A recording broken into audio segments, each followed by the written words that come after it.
Fel aelod o'r cyhoedd, gallwch fynychu'r cyfarfod i arsylwi. Mae hynny'n golygu y gallwch weld a chlywed y cyfarfod, ond ni chewch gyfrannu. Rydym yn recordio'r cyfarfod a bydd cofnod ohono ar gael ar ein gwefan yn fuan. O ganlyniad, gofynnwn yn garedig i chi beidio a recordio'r cyfarfod os gwelwch yn dda. As a member of the public, you can attend the meeting as an observer. That means that you can see and hear the discussion, but cannot participate. We intend to provide a video recording of the meeting, which will be available on the website soon after. For that reason, we ask that you do not record the meeting yourself.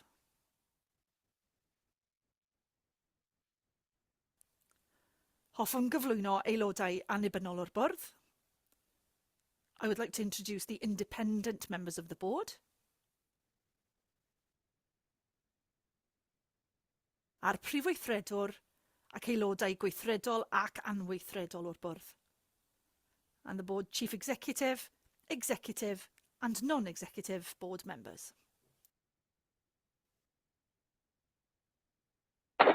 Hoffwn gyflwyno yn awr gadeirydd y bwrdd, yr athro Donna Mead OBE.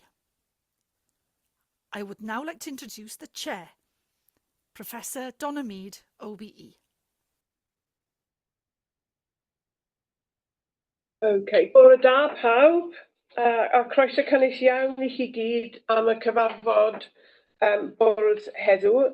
Good morning everybody, a warm welcome to you all to this board meeting today. As you've just heard, the meeting is being live streamed to those of you who are joining remotely, and there will be a recording available shortly, which will be available online for those who want to watch the board proceedings later on at their own convenience. Hefyd, croeso cynnes iawn i Anne Carey. Croeso Anne. Anne joined us as a interim chief operating officer, and would just want to say hello and just tell everybody a little bit about you, and we'll go around and we'll say hello to you as well. So my name's Anne Carey. I joined the organisation yesterday. It's a brilliant first day. Thank you all for making me feel so welcome. I come from Ashford St Peters, where I was deputy chief operating officer and I did a previous role in an organisation as deputy chief operating officer also. Really looking forward to joining Velindre at this, I think, very exciting time. So thank you. Yeah, it is exciting. I have to remind myself it is exciting quite often. So I'm Donna Mead, and I'm the very proud chair of this organisation. Do you know who We've met. We met briefly this morning. Andy Westwell, so I'm an independent member, specifically representing Cardiff University, where I work as well. I am Lindsay Foyster, I'm an independent member, and I've got the lead on ED. Stephen Harries, and we met previously at the yes, I'm the vice chair. Yeah, we've met a couple of times, so it's really good to have you here. Met yesterday. Welcome, Alan Professor, Director of the Law School. Chris Martin, very briefly at the door yesterday. I'm the Deputy Director of Finance, recovering from that month as Exec Director of Finance. Croeso Ann, Gareth Jones, yw'n enw I, rwy'n aelod annibynnol yn gyfrifol am y pethau cyfreithiol. I'm Rachel Hensey, I'm Interim Director of the Cancer Centre. Can you hear you then, Rachel? Sorry. Yeah, well, we've spent literally every minute together since Anna arrived yesterday. It's been enjoyable, isn't it? We've covered a lot of ground. So, unwaith eto, croeso Anne. Oh yes, we got some colleagues online, and apologies. Thank you, Nan, for that reminder. So can we start with, I'm going to call you in the way in which I can see you. Hilary first, please. Bore da, Hilary Jones Drwyd, aelod annibynnol sy'n gyfrifol am ystadau. Croeso. Vicky. Hi Anne, welcome to the Trust. I'm Vicky Morris, independent member with chair in the Quality and Safety Performance Committee. And I think we've got a session in the diary coming up as part of your induction. So I look forward to seeing you then. Thank you, Vicky. Edwin?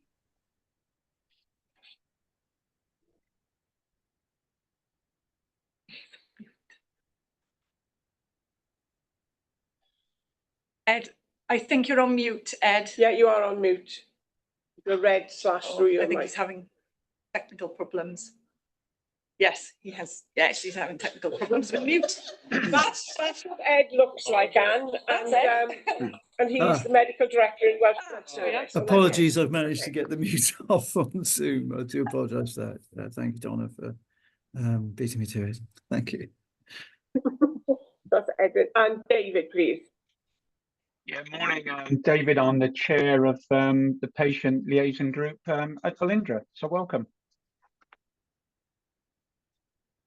So, hefyd croeso I Bethan Davies. Ein iaith cyfreisydd, have I said that correctly, who is our Welsh translator. So Bethan isn't in the room, but she's outside and she's set up all the technology, and we're very grateful that we can have simultaneous Welsh translation for our public meetings, or for our meetings held in public, I should say. I'd also like to welcome Chris Morton. Chris, hi, who is standing in for Matthew Bunce, who's on leave this week.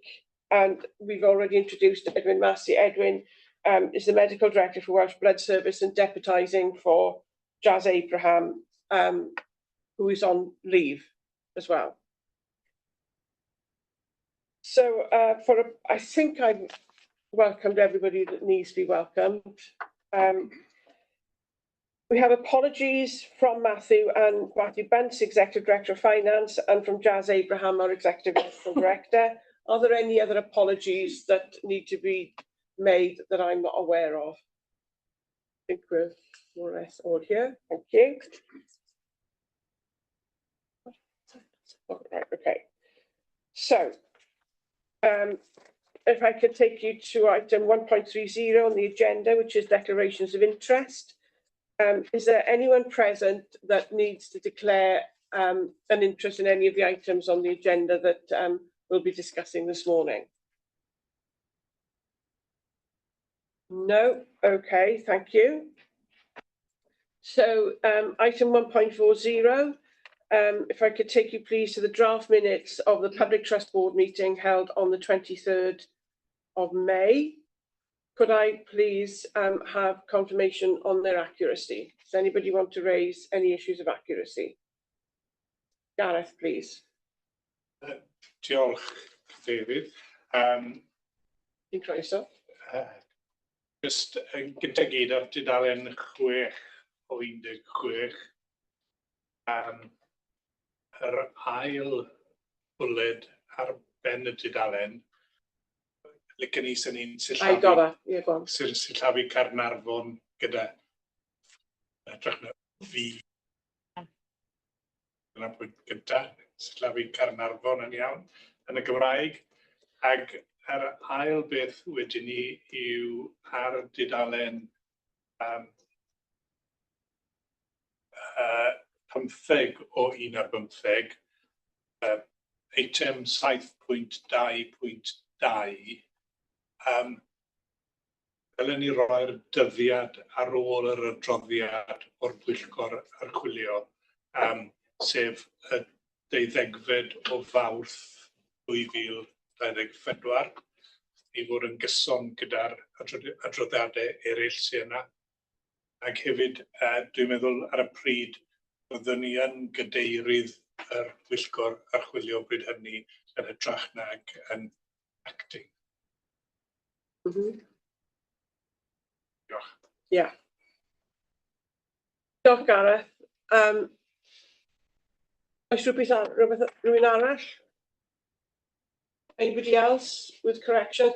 I also have a correction, colleagues, in relation to the same item as Gareth. I'm scrolling up to look for it, which is on the top page, 6. It's it should say 3 successful Welsh Blood Donor Award ceremonies had taken place during March and April in Caerdydd and Carnarvon and Wrexham. So Wrexham needs to be added to the list. So with those corrections, can I accept the minutes as an accurate record of the meeting? Thank you. If we could then please go to the action log, which is agenda item 1.5. You should turn to yourself, Carl, to talk us at least through the, if you could talk us through the open items on the agenda, and I'll ask afterwards if we've all agreed the items that are closed can in fact be closed. Over to you, Carl. Yeah, thanks, Chair. So if I take colleague to the action log 310, that's due to come back the board meeting at the end of September. So there's work ongoing with that. Similar then to the next one around Trust Valley. Perhaps I'll pick up a little bit on the Trust Valley's behaviour framework in my chief exec's report, because colleagues may have had a chance to look at what we've been doing the last couple of weeks. We're on to them 410, and this was one with Rachel around IRS, Rach, the how we're getting on with recruitment, and with a conversation about what we ideally needed to recruit and where we are in that process. Yep. So, so we've got a workforce strategy and a recruitment log, which we are working through. The IRS appointments are also being integrated with the satellite unit project, satellite unit workforce, which so has been really successful. We were having further interviews this week and at the beginning of August. I'm happy to share that that workforce monitoring tool if that would be helpful. Could I suggest then, Chair? So as Rachel said, there's a really quite helpful tool which basically sets out exactly how many posts we need, how many we've got, what's left to be done. And I think we're in a reasonably good position. Yeah. And so if colleagues are happy, we share the numbers. So how many have we got? How many left to get? Yeah, that would be helpful. So it does say it does need to go to the QSP committee first. So guided by yourselves, really, whether we just send it round the board or go via QSP, what would people find most helpful, I suppose? Send it round the board, because it's a straightforward tool. Weeks to QSP, so I think that'll be helpful. Okay. Yeah. Richard, can you send that to Non, to yourself, and then we can come up to the board. Okay. But it's a reasonably good position, Richard, with a bit to do though, because some of the posts still to get are fits on which yes. They are, but we're having positive recruitment strategy, and in particular when we're looking at the satellite unit, all the key posts I believe are in transit or appointed. So can we close this item, or do we need to keep it open? Well, I'm happy to close it because the action is to send around. If colleagues are happy, and once you've got the information, if there's anything else we want to open up as different action, we can do so. But I'm happy to close that down if the board is, because before the transaction thing. Thank you. Okay, so that's 410, and then if we go on to 2.4.0, this was around the Welsh language, Sarah, wasn't it? Target. Yeah, absolutely. So colleagues recognise that it's been rated green on the performance management framework, although it's green because the target is staying 0, because there's no adopted target on that. So we're still looking at this. Clearly, what we can't do is just, there's no nationally adopted target. So we can continue to have conversations. But what I need to do is get this to a place where we can close this updated clause in the next cycle. Okay.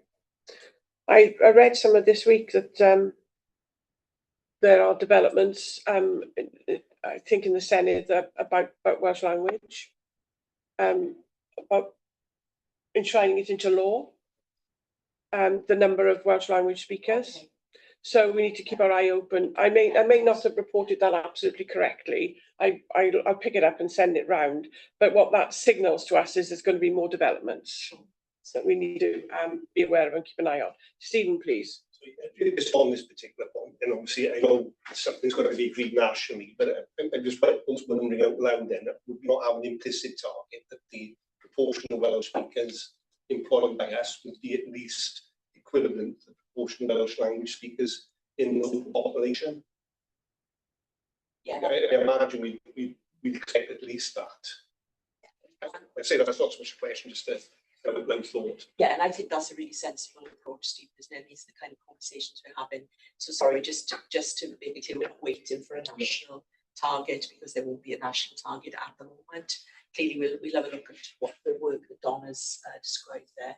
But I think that sounds like a sensible way forward, isn't it, in terms of the proportion that we'd expect to see. Whilst we know that we need different proportions in different parts of the workforce, actually that overall target would be helpful for us to start. So I found it's a bill aiming to put into law the Welsh Government's target of 1 million Welsh speakers by 2050 has been published. I think, as Non was just whispering to me, the focus is largely on education, you know, and our young people coming through the system. But I suspect that there will be some developments that we need to be cognizant of as this goes through the process, Sarah. You keep a close eye on any trends or opportunities really for us to increase our Welsh speakers. Thank you. Well, Okay, so 510 is to come back at the end of September. 530 is around SAC. I just wonder whether we pick that up under the performance management report, which is on the agenda a little later on. It says oral update. So should we pick that up there as one piece? Okay, we'll come to that. And then 711, this was around. Yeah, thanks, Lauren. So this was a agreement between shared services and NHS resolution that we considered in the May meeting, and there's some questions raised by Gareth in particular around the entity for the agreement was shared services, which but it wasn't a legal document, which we discussed at the time and is described in the minutes. But the way in which it was set out is almost as if it was a legal document, the terminology it was using. So we've been around this outside of the board with between Gareth Non and James Quantz as the secretariat for NWSSP. And it isn't a legal document. So on reflection, there was no need for it to have come to board in the first place. It's an internal SLA matter between two NHS organisations. So that's the way in which we propose to deal with it, though it doesn't need to come back to board. And so that's a point of principle that we all now understand for going forward. Yeah. Yeah. So yes, thank you. So that was happy? Yeah. Okay, and then the last one on there was again to come back the next board meeting. And what I should have asked the board on 530 suggested we close that one down in terms of there will be a verbal update given at the sacked matters and later on the agenda. So if we close that action, there may be actions emerging from the discussion, but rather than leaving things hanging about, probably happy to close 530 down. Yeah. Which we don't miss given the verbal update as well. But okay, so that's action launch. 10.14. No, wait, 10.11. Yeah, that's what Lauren just updated. Yeah, So we're sorry, going to close that as well. Sorry. Yeah, because we went back one. Yeah. I came for 10.1.4. So that's been changed to September. Why did it get changed to September? That was due today. Yeah, it's the same as 3.1. So both of those relate to the corporate governance manual.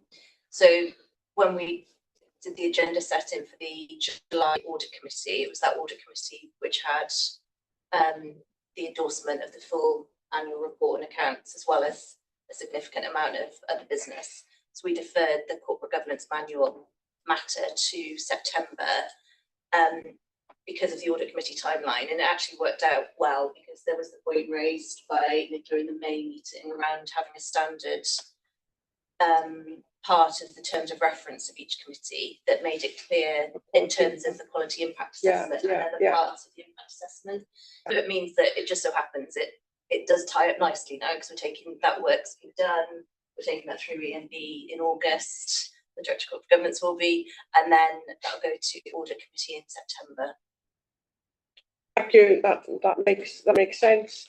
But it is good to have an explanation as to why the date has been pushed forward. So we've got that. So I'm very pleased. I'm happy with that content. And are we content that those actions which are labelled as closed, there's only just the one, which is Health Technology Wales annual report? I think that that can be closed. So that concludes the action log. I can't see any hands up. Are there any matters arising which from the minutes which are not included on the action log? So I have one. So I would quite like a brief update, please, on LTAs, because that's included in our minutes. As at the point that these minutes were written, we hadn't concluded the agreement on LTAs for this financial year. So if you could give us a quick update on that, please, Carl. Yes, well, I'll give a quick summary and then perhaps Chris can add to that. So obviously, we spent a lot of time going through the IMTP process. We agreed with the plan. We submitted our IMTP to government in accordance with a timescale, although I think it was something like March. It's an awful lot. I can't remember last year. I can't remember last week. And that was done on the basis, and Chris and colleagues will have worked closely with LHB partners on the financial plan assumptions we were making, sharing with them, and at that point they were agreed as the assumptions. Okay, what then subsequently occurred was toward the end of that process, following our submission, was further discussion around two things really. The principle of the 3.67% pass-through for all organisations to receive, and then secondly, what that meant for the LTAs. So I'm just going to pass across to Chris, and perhaps he just gives you a quick high-level summary of two things really. One, the process we went through, and secondly, then where we ended up. And it was about at 8 o'clock on the Friday evening, myself, Matt, and Steve. The former chief executive, the retired chief executive, and he'd left, but that was myself and Matt actually.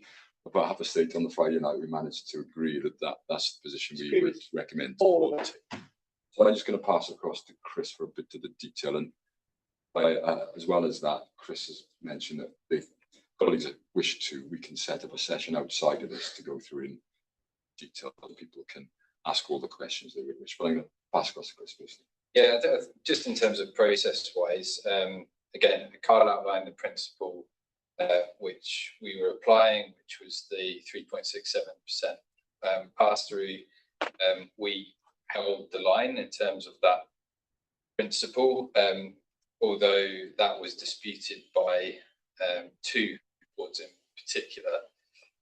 We followed the Welsh Government guidelines and process in terms of arbitration, and that's why it ended up not being resolved. The Director of Finance had to get escalated to chief executives, and that led to a negotiated compromise agreement with 3 of the health boards in the end.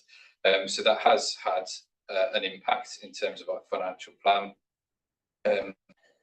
In terms of the actual impacts, it was a 317k reduction in recurrent discretionary income compared to the plan that we submitted to the board in March, and it's a 183k reduction in non-recurrent income, again compared to the plan that we submitted to the board in March. So since we came to that agreement, and again, we're working on the principles of holding to the 3.67%, but weren't able to get there with 2 of the health boards.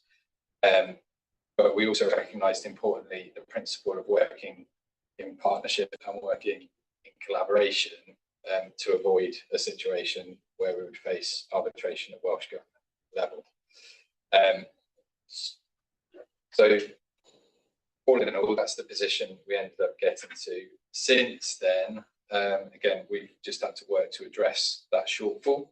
So we've been through in detail our savings plan, and that's resulted in a 270k increase in the savings to compensate for that. And we've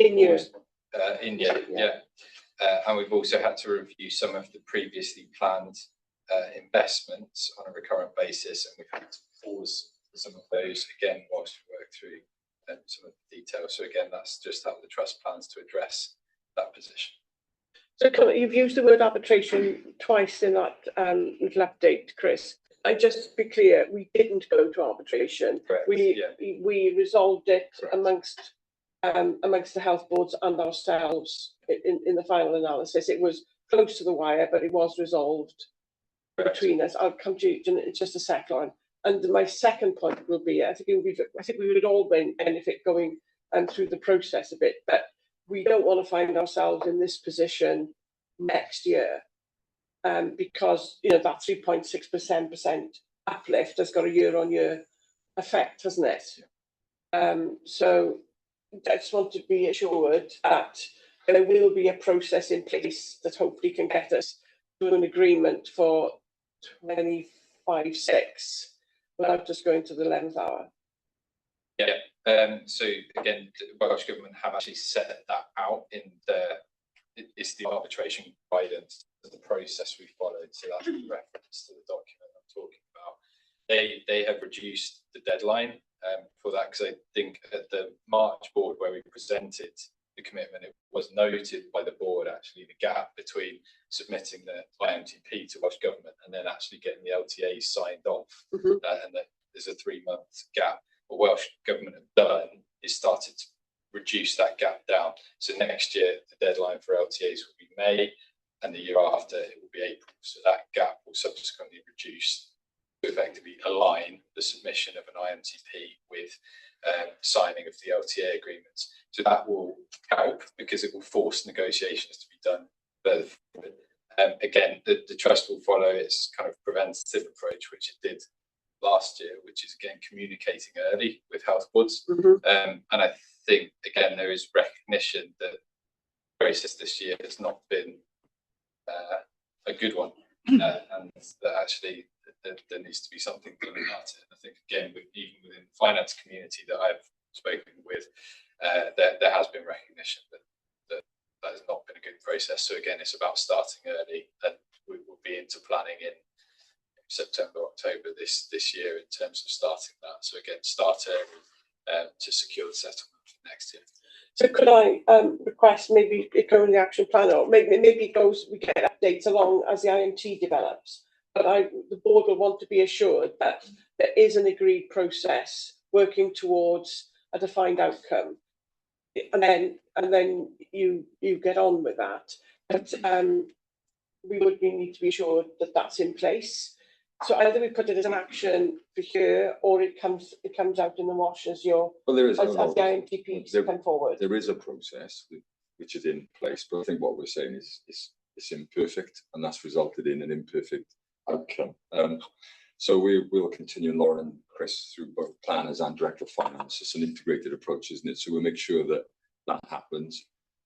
I did speak with the Director General yesterday, Welsh Government, and this was one of the matters of discussion about where we got to. So there was a recognition that was positive behaviour from the system, because arbitration was seen to be a failing of the system. So that was positive, but ultimately we've got to make sure that, and that's why I did insert another paragraph into the letter late in that Friday evening to make sure that we held the principle of 3.67%, because A, that's a principle. Otherwise, what's the point in having a system with rules? And B, as you say, going forward, if we were to lose that, the diversions gets funded every single year, doesn't it, as the costs go up? So we mustn't lose sight of that as an important principle the system responds to, because otherwise, we'll end up in a very difficult place in the coming years, in a very difficult financial context as well. So without getting into the detail, there's agreeing that the 3.67% and any subsequent uplifts pass through, but also what baseline the 3.67% is being uplifted from. That's the other bit of, and that's the other bit of work that has to be done. Okay, Lauren, please. I was going to pick up on Carl's reference to it, and you sort of have, Chair, in terms of the link to the IMTP process, because the root cause of this is the flow of patients for cancer services from our commissioners in terms of that demand profile.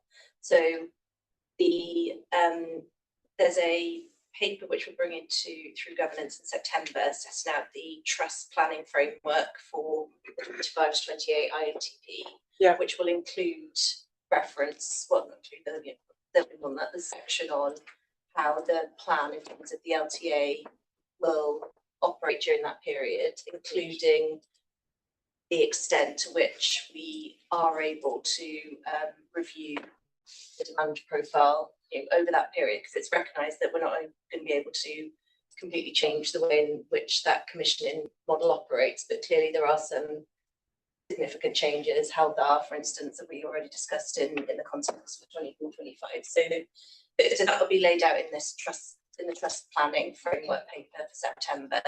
And I understand from Matt's update that there's potentially some further oversight from IMs on this part of the process. So we'll build that in over the next few weeks. So by the time that paper comes through Strategic Development Committee and Board, that IM colleagues have had a chance to review and contribute to that as well. Thank you. Thanks, Lauren. That's really helpful. Lindsay? I think you just touched on it, but I wanted to ask about how the rebasing kind of issue is featured in this, and just have that explained a little bit more, because it's clearly an important element of how things will look for us going forward. I'm just wondering, if we pick that up in the meeting that you're going to arrange to update us. It's just a kind of a high level for purposes of explaining why that's important at this point. But it is so important. It's absolutely right. I'm going to pass to Chris though, just because I think there's two things. Yeah, we'll describe what we agreed and what we need to do, and then perhaps I think it would be worthwhile a separate session, because it's so fundamentally important, not just for us, but our role is to thrive. We want the whole health economy to be successful, don't we? So it's how we work together. But if Chris just describes what was agreed and why, and then what the problem we've got to solve going forward is. Chris? Yeah, we just take a slight step back to the original implementation of the contract model, which was based in 2019-20. And that was put forward and proposed and agreed by directors of finance. So the baseline year for our activity, because that's how this all baseline is set at 2019-20, and then anything over or below that is either charged above that marginal rate or charged below, and there's a refund. We had agreed that we would proceed with that model, but then COVID happened in 2020 and things got put on pause, and they didn't want to do it at that time. So we had put into our long-term agreements that we would enact it the last financial year, so 23-24. And unfortunately, it was just a case of, again, disagreements, and health boards kind of reneged on that element that was included within the long-term agreement. I think the reason why it's important is because, one, the activity level is obviously linked to the kind of block type funding that we have. But also the new contract model, again, would better reflect the actual consumption of activities from health boards, which are provided by Velindre. So the position we've got to is that we've had to resort to the historic arrangements, which are effectively just based on a percentage share basis. And again, that was previously based on population, but again, it's very historic. So again, the costs that we have just get charged by a percentage to each of the health boards, rather than being on a true population basis. So that's really the area we've got to. The other feature, again, just so the board is aware, is the transfer of non-specialist services from what was WISC, but is now JCC. So the WISC is the Welsh Health Specialised Services Committee. We had a set of services which were being commissioned, where we received income from WISC. They were due to transfer to be commissioned by health boards directly. That has not yet happened, but again, is on the table to be developed, so that actually health boards commission non-specialist services directly, rather than through WISC. So there's quite a bit of water to go under the bridge yet, isn't there? Yeah. I can use an idiom, but if we can either if we can set up, either take an hour out of an IM meeting or set up an additional meeting, because we need to have Chris or Matt's availability as well. That would be really helpful. Gareth, please. Fe ethon ni'n gwerthfawrogi sesiwn ar wahân I ddeall mwy ynglyn â'r cefndir I hyn I gyd. Ond os ydw i'n cofio'n iawn, bydd wnaethodd ni ddechrau'r broses o trial cytuno hyn gyda'r byrdde iechyd nôl ym mis Ionawr eleni, ag ei bai... We did, yeah. Dylen ni ddim gweud mai ei bai nhw, ond nid o'n rhan ni, wnaethon ni ffeili cytuno pethau tan yn hwyr yn y dydd. Dwi'n meddwl hefyd dylen ni ddim twyllo'n hunain. Mae hwn yn mynd I fod yn broblem sy'n mynd I godi bob blwyddyn fi'n credu. Cos gyda'r pwysau sy'n ar y cyllidebau o fewn byrddau iechyd, maen nhw'n mynd I fod yn trial rhoi cynlleiad o arian ac yn bosib I ni.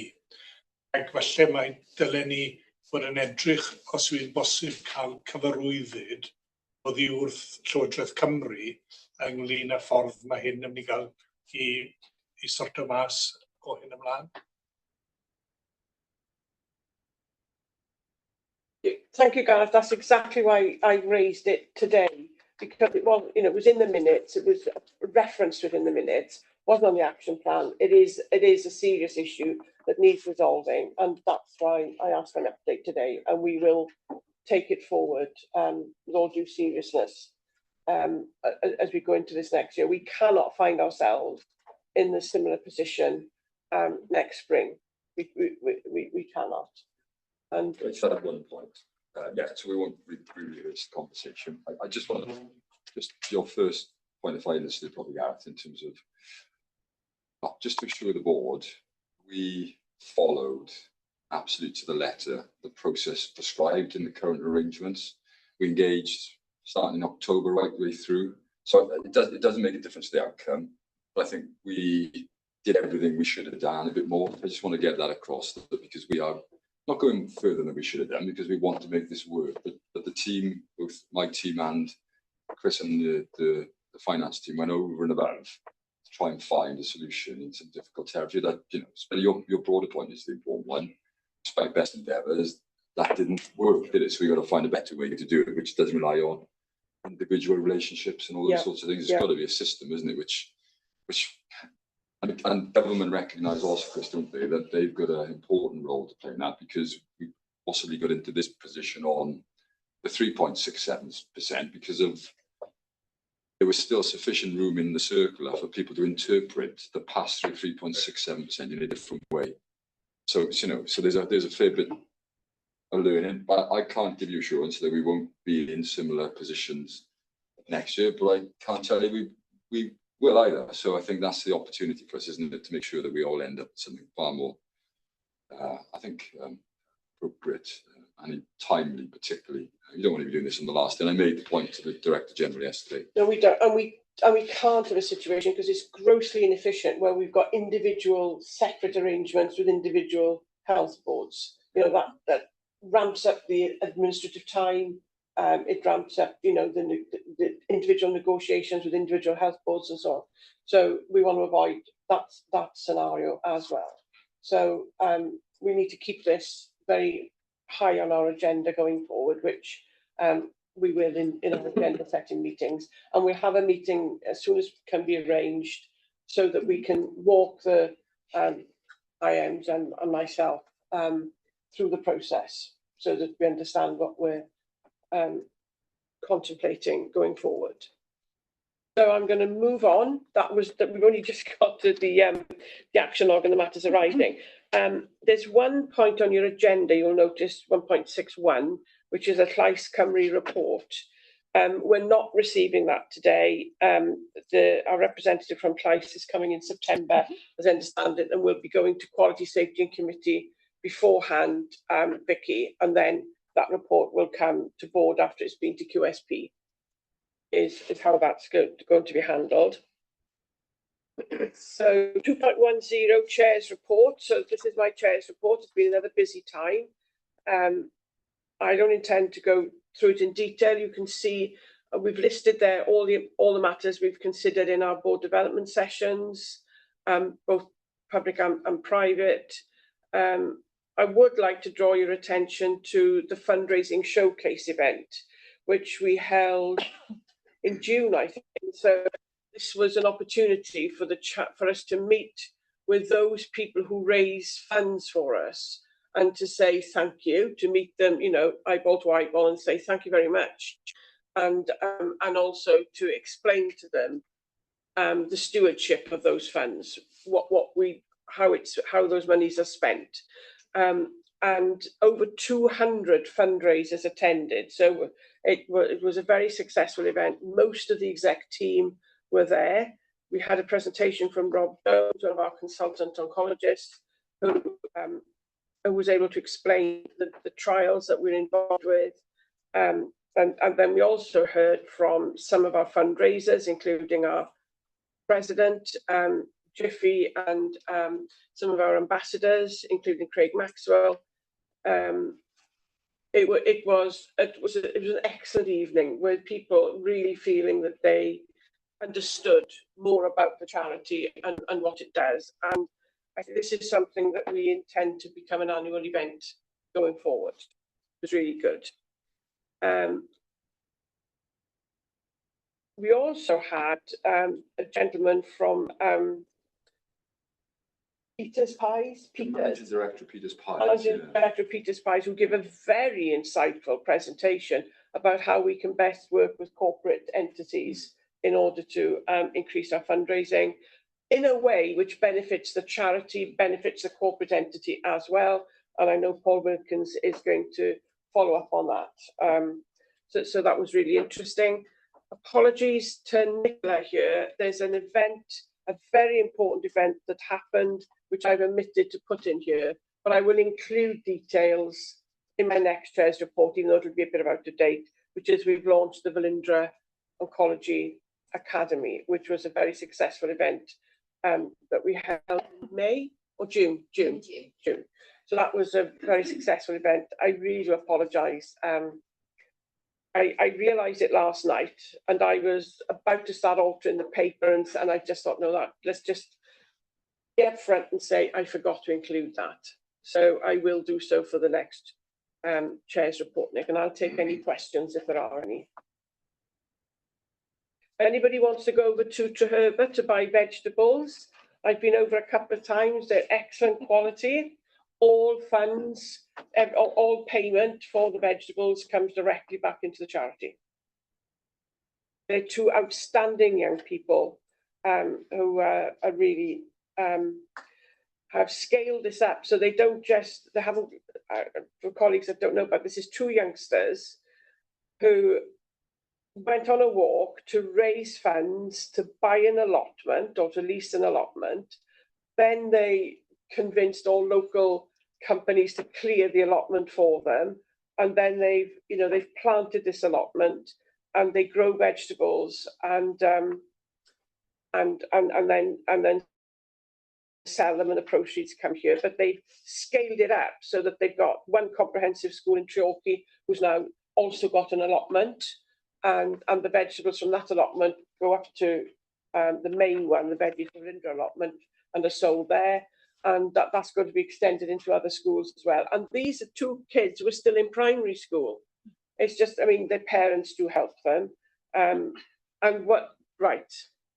Lindsay might pull me up for saying this now, but what I'm really surprised at is that Seren, who is the sister, and she's the elder of the two, does all the digging and sorting out of compost and all the rest of it. And then Morgan, who is the boy, does all the reading about it. So the sister is out in the garden with the spades, and Morgan is doing all the research, which is kind of gender the opposite way round for gender stereotyping, isn't it? Which is brilliant.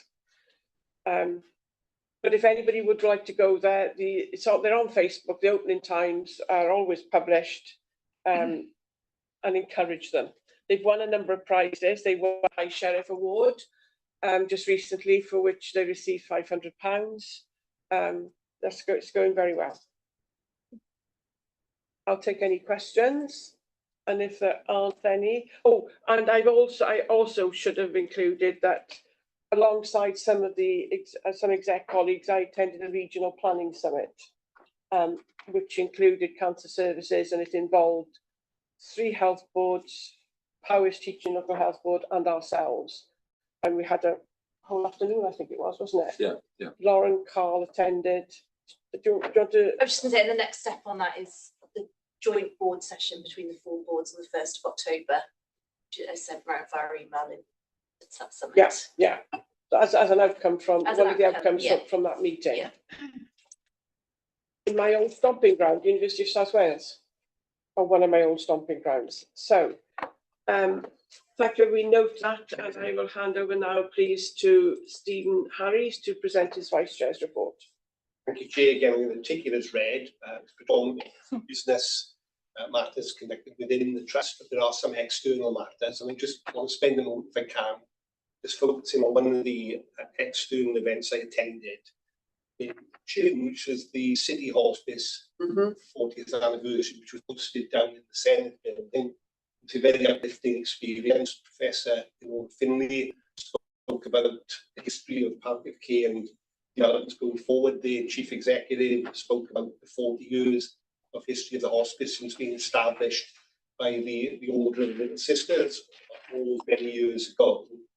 But the most powerful part of it, of course, was when a member of the public had the courage to stand up, tell the audience about the journey they and their husband had been on since he was diagnosed with cancer, his journey through the hospitals, into our hospital and the service we provided. Obviously, the focus then was on the service the hospice provided for that family in the last few weeks and days of that gentleman's life before he sadly passed away.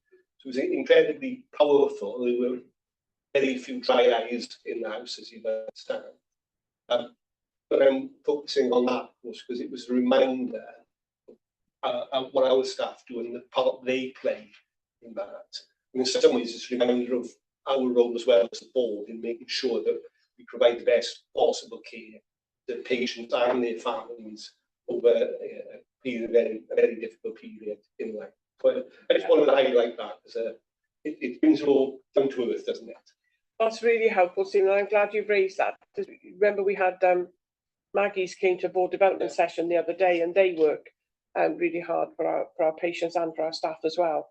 And perhaps we'll have a discussion with you, Carl, about bringing together some of the third sector work, the relationships that we have with various third sector organisations, so that we can see it in its entirety.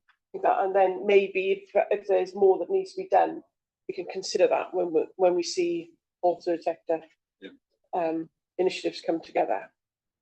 Thank you, Stephen. Any questions for Stephen? Lindsay, please. I just wanted to ask about the mentee scheme, because I think that I understand it's quite a short time frame for it. 6 months. 6 months. And I just wondered what, because it's about increasing diversity on boards and public appointments, I just wondered what our opportunities are to learn more about it and what's come from the pilot, and also to be able to feed in to hear Susanna's views on her experience and be able to feed it, because there hasn't been that opportunity for much engagement around it more widely. But obviously, as the designated mentor, I'm just wondering what we might do to make sure we understand if that is helping to achieve what it's setting out to do, because that's quite important for us, is to think about how we're increasing diversity. Obviously, others may want to comment on this. The scheme has been set up, designed, managed by Welsh Government, and as part of the process, there's a review, there's a learning opportunity, which may be the actual design of the scheme itself, but more importantly, it surrounds, as you say, the diversity, the equality aspects, and is the scheme actually setting out? So is it setting up goals, and is it actually achieving those goals? So we're a few months into it. I presume at the end of September there'll be some form of engagement with the different health boards and the trusts who've been assigned mentees, and there'll be a collective learning opportunity. Obviously, there'll be a local learning opportunity for ourselves as well. I don't know whether Susanna is on the call today or not. But obviously there's I think she's on leave. Yeah, maybe so. Yeah. So yeah, absolutely. I think in some ways, I guess that's one of the most important outcomes on the scheme is obviously for the individual an opportunity, for a whole community of people. How do we provide that opportunity for them as well? Thank you, Stephen. Sarah? Yeah, thank you. Aligned to that, Lindsay, there is, under the Anti-Racist Wales Action Plan, one of the actions is that there should be an Aspiring Board Members programme, particularly targeted at Black, Asian, minority ethnic members of the community. Really, on the same line, to encourage diverse membership on boards. That programme, or the planning for it, did start last year, but it stalled for a variety of reasons. It's owned again by Welsh Government in terms of one of the actions. That's now been reinstigated in terms of the planning arrangement. So we should see more detail coming through. So I'm sitting on the planning group for that. So I'll update the board and update colleagues and obviously you can see in terms of as that moves forward. So hopefully within the next 6-9 months we should see application process for that, and then have an opportunity again as a board to host somebody through that scheme. So for them of us to be able to attend the scheme. So the aim is that it will reach out and invite people to participate in the scheme from diverse communities, and we will then be asked to mentor, I imagine, similar arrangements for the scheme. But none of the detail of that will be put in place yet. Thank you, Sarah. That's really helpful. It would be really helpful to kind of keep some oversight of that in terms of my role. That would be really good, and just to understand how that is helping support us. But I want to make connections into what's happening more widely in Wales as well. So that would be absolutely.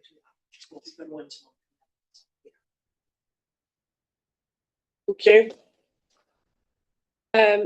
So that takes us to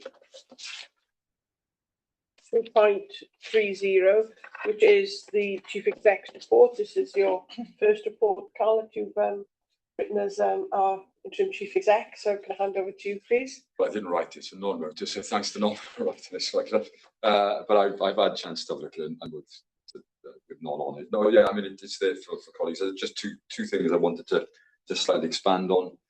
The first is under 2.5, obviously the importance of the values and behaviours. We've talked about an awful lot in the trust, but also, I guess, in wider public service and public life at the moment. And so the exec, we don't use the term launch, but we started the conversation on the 22nd, which was last Monday, and about 150 members of staff logged on. Not all were able to. We got some technical issues with some of the service staff, but we'll come back. But feedback we've had so far has been extremely positive and something we can certainly build on going forward. And I think an email's gone around the board as well. We take the first bit as a resource really for everybody to have a look at. And second point I just wanted to and on was 2.6, celebrating collective achievements. There's always a risk in doing this, but I'm going to take the risk anyway. I think this is excellent. It's a fantastic I just think to acknowledge all the great work going on in the organisation. There's one I did want to highlight, and that's Nigel Hill. So some of you may know and met Nigel. So Nigel works in the estates team, and I'm highlighting him because sometimes the support services go unnoticed. So Nigel's been with us for 38 years. I think I'll just check my figures, but about 38 years, and he there was a lot of secrecy in a positive way to this. He got taken along to, I think I signed it off. It was all following process. Down, they had an event down at, I think it was down at Terry Matthews' place, it was Celtic Manor, with an institute of, and anyway, Nigel secretly was given this outstanding achievement award, and I feel myself, it's amazing because he just goes about doing his business, 38 years, and nothing's ever too much for him. So it's just a chance to shine a light on people who, without them, nothing else happens, So I just thought I know, at the risk of, everybody's important, but sometimes taking the opportunity just to lift people up a tiny bit too. And I don't know, I haven't tested this view, but whether perhaps you might want to write him yeah, I would be happy to do that on behalf of the board. And what I'd like to say, can I encourage you to continue this this section of the report? I think we have over in the time that I've been, and we've missed, you know, I don't have a mechanism which I can get everybody, details of everybody, so it's been a bit partial, the coverage that we've had. I think this is an excellent development, and I'd like to encourage you to continue to have that section on your chair's report. And it would be really helpful also if those that are mentioned here, or the teams that are mentioned here, could be informed that the board received details of their achievement and congratulated them. Yeah. Don, you Will do. Thank you. Thank you. Thank you very much. So, oh, sorry, Gareth. Yn paragraff 2.1. Sorry, unwaith eto. Paragraff 2.1 o'r adroddiad. 2.1. Fe ddylen ni nodi hefyd bod non wedi cael ei apwyntio i swydd interim. Os dyw e ddim yna ar y funud. Ai non yw e, un sgrifennu'r adroddiad. Well, so yes and no. So Non, again, just a personal thanks to Non and Laura for the last couple of weeks. We're working between us at the minute because you know, we're just trying to work through stuff. Non is doing it currently. The sort of interviews are on Thursday. So at that point, then we'll have a semi-permanent appointment up until the next series of, as we know, you know, until we sort of resolve the chief exec's permanent appointment, everything will flow from there. So I suspect in reality, we'll probably take about, depending on what happens, six or so months as we go through in essence, the domino effect, isn't it? So yeah, but Non is doing a fantastic job. I don't want to embarrass her too much, but she is. She really has. Well done, thank you, Non. Thank you. Any other, Lindsay? And all right, you said you were just pointing out that Lindsay's hand. All right, Lindsay. I just wanted to touch back on values and behaviours framework only very briefly because I know it's coming to board in September. But I just wanted to, it's really encouraging to hear that there was some really positive kind of reception to it when it was launched, which is great. I just want to make sure that we are also enabling people to voice their reservations as well, because I think with values and behaviours, it's very easy to kind of see it's all good stuff and there's nothing there to question, but actually still change can be quite challenging for people. So it's just about making sure that we get that full picture when it comes to board, that we can kind of think about, as well as the areas where we might get quick wins and kind of it's going to make a big difference, but also where there might be some challenges. Totally support staff through it. Totally agree, and Sarah, so yes. Sarah? Absolutely, it's a really important point, Lindsay, isn't it? And obviously our plan is that that's absolutely what we will bring in terms of feedback that we receive from a variety of ways, which some colleagues may say doesn't align with our values. But the session that Carl talked about, which was really well received last Monday, was well received in terms of what colleagues say to me was its authenticity in terms of exec colleagues and actually in the way people described the importance of the values to them.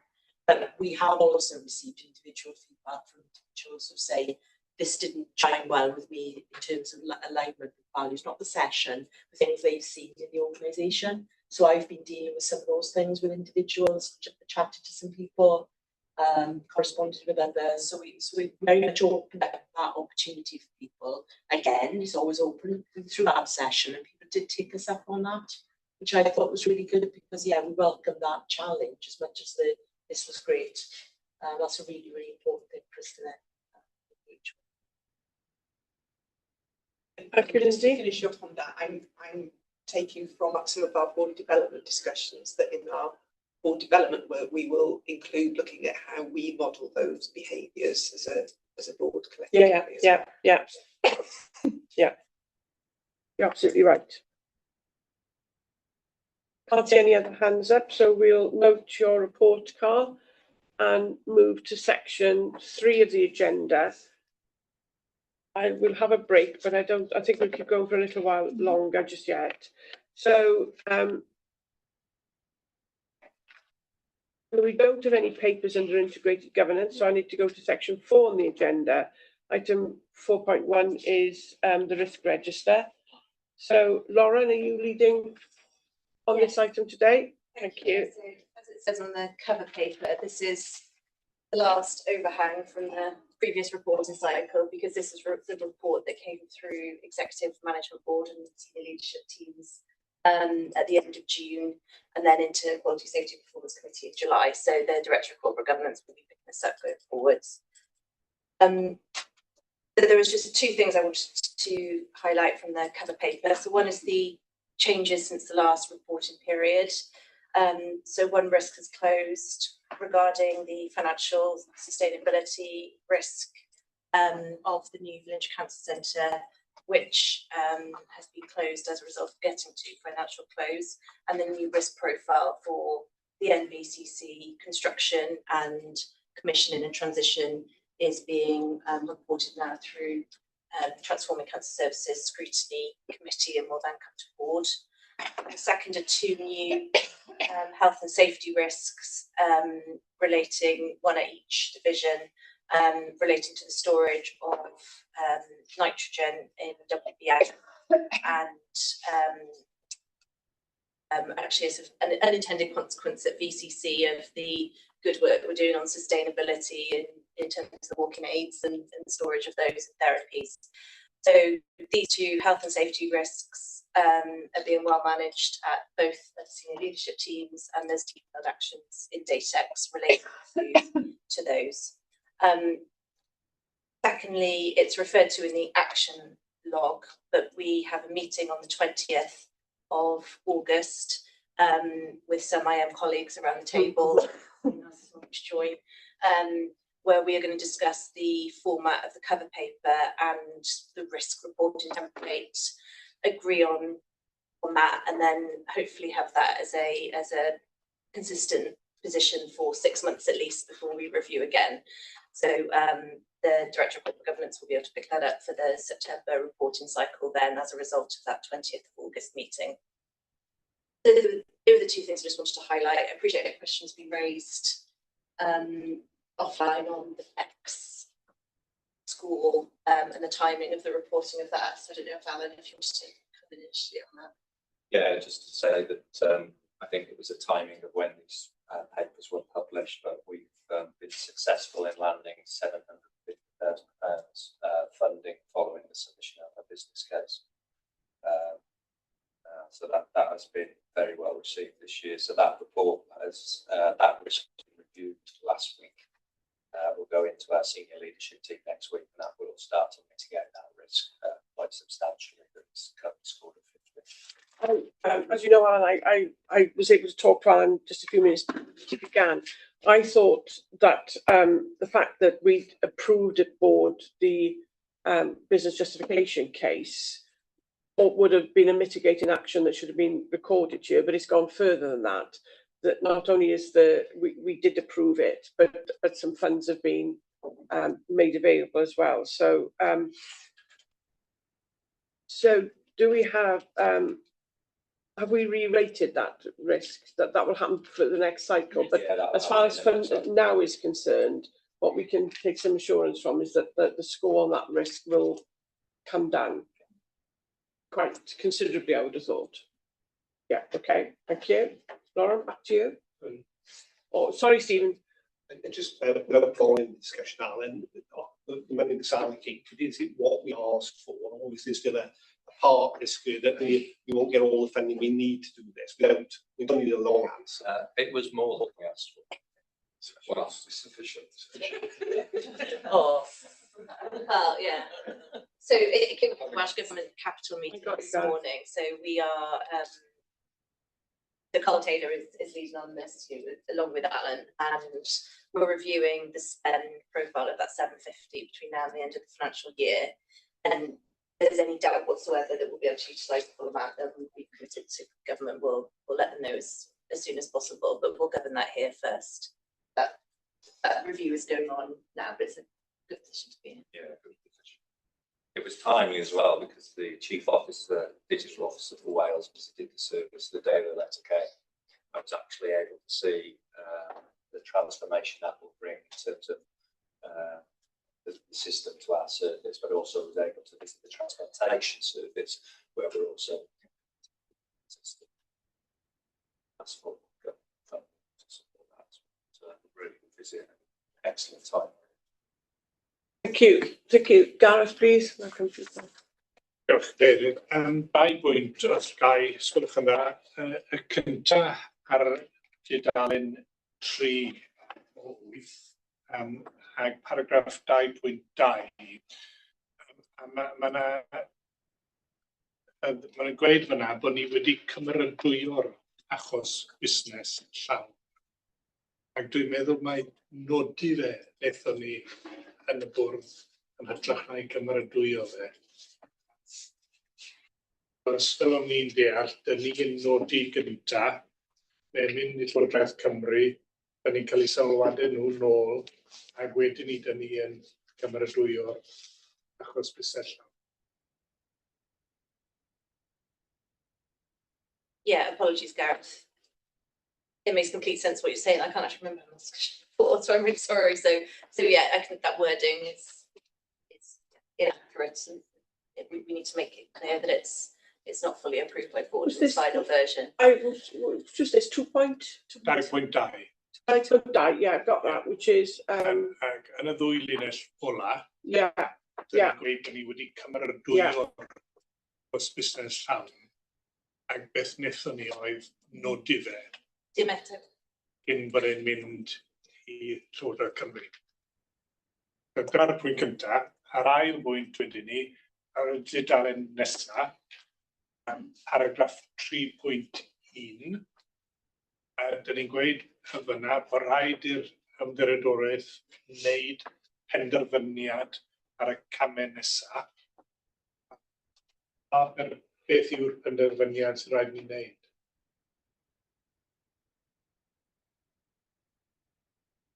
So the first point that you've made, we agree with you, and that needs to be altered accordingly. The second point, Lauren, do you want to respond to that?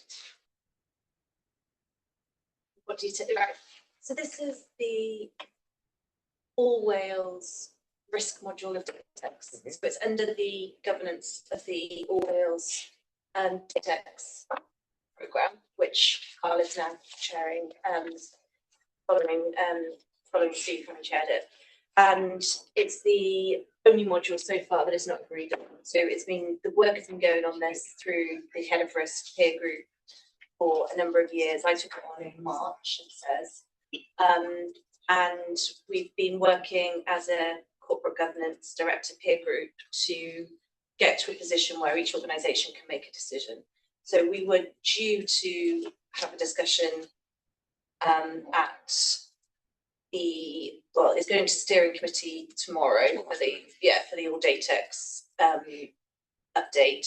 We were due to have a decision, an informal position agreed at the Director of Corporate Governance meeting on the 9th of August, but it looks like that is going to be postponed now. So when it does say over the summer there, which is right at the time of writing, but potentially that is going to be pushed on to September. So the decision that's the context, the decision that we have to make is each organisation will need to make a decision as to whether we move on to the All Wales risk module or not. And the process that we're going through at the moment with the groups to agree the common paper with the considerations and implications that each organisation will then consider and govern ourselves. Okay. Lauren, I'm just going to say to you, if any of this is, if you want to come in and say, can you explain that to us, please feel free to do that, and one of us will try and make things clear. I should have said that at the outset, but I invite you now. Any time if you want an explanation, just put your hand up. Lauren. Thank you. That was all I was going to add as a report to discussing the risks. Oh, Gareth. Well, and Carl wanted to come in as well. But Gareth, yeah. Just ar risk register ei hunan. Mae lai o wybodaeth ynddo fe nawr nag ni wedi bod yn arfer iddo fe. Ac enghraifft, dyn ni ddim yn gweld pwy sy'n gyfrifol a swyddog sy'n gyfrifol am unrhyw risg. Ac dwi'n meddwl bod yn bwysig i ni i gael gweledigaeth ynglyn â hynna. Ac wedyn ni, dyn ni ddim yn gweld chwaith ar pa ffordd mae'r sgôr y risg yn mynd. Ydy yn mynd lan, lawr, neu yn sefyll ar yr un ffordd. Ac felly, heb y wybodaeth yna, dyn ni methu penderfynu os ydy'r camau dyn ni'n gymryd i ddelio gyda'r risg yna yn effeithiol neu beidio. A felly does dim digon o wybodaeth yn yr register fel mae nawr mwyn i ni gymryd sicrwydd bod pethau'n gweithio. And we used to have both. We used to have the trend, if you could call it that, as the score gone down, when did it go down? And we used to have both. So did we decide to drop those two information, Lauren? So this is going back to the meeting on the 20th, just to agree the format and stick with it now, because of August. We did have a number more columns, and it was getting unreadable. So then we stripped it all the way back. This has gone a bit further, but we will agree on that in the 20th and just use that from the September governance onwards. Content? Including those 2 points, so it's good to read in. Which would be helpful. Carl, please, you did have your hand, you've forgotten. Oh no, it's just to make back to Alan's point about the approval of the business case was helpful, just to join the things together, so that does help us reduce our financial risk, because we had allocated some non-recurrent monies to support that, because it's business critical anyway, so it's just showing the risk profile's changing a bit. That does help us quite significantly get that done, but also in our non-recurring position in year. So it's just making, we can describe that in this session, but it is just moving around a bit, isn't it?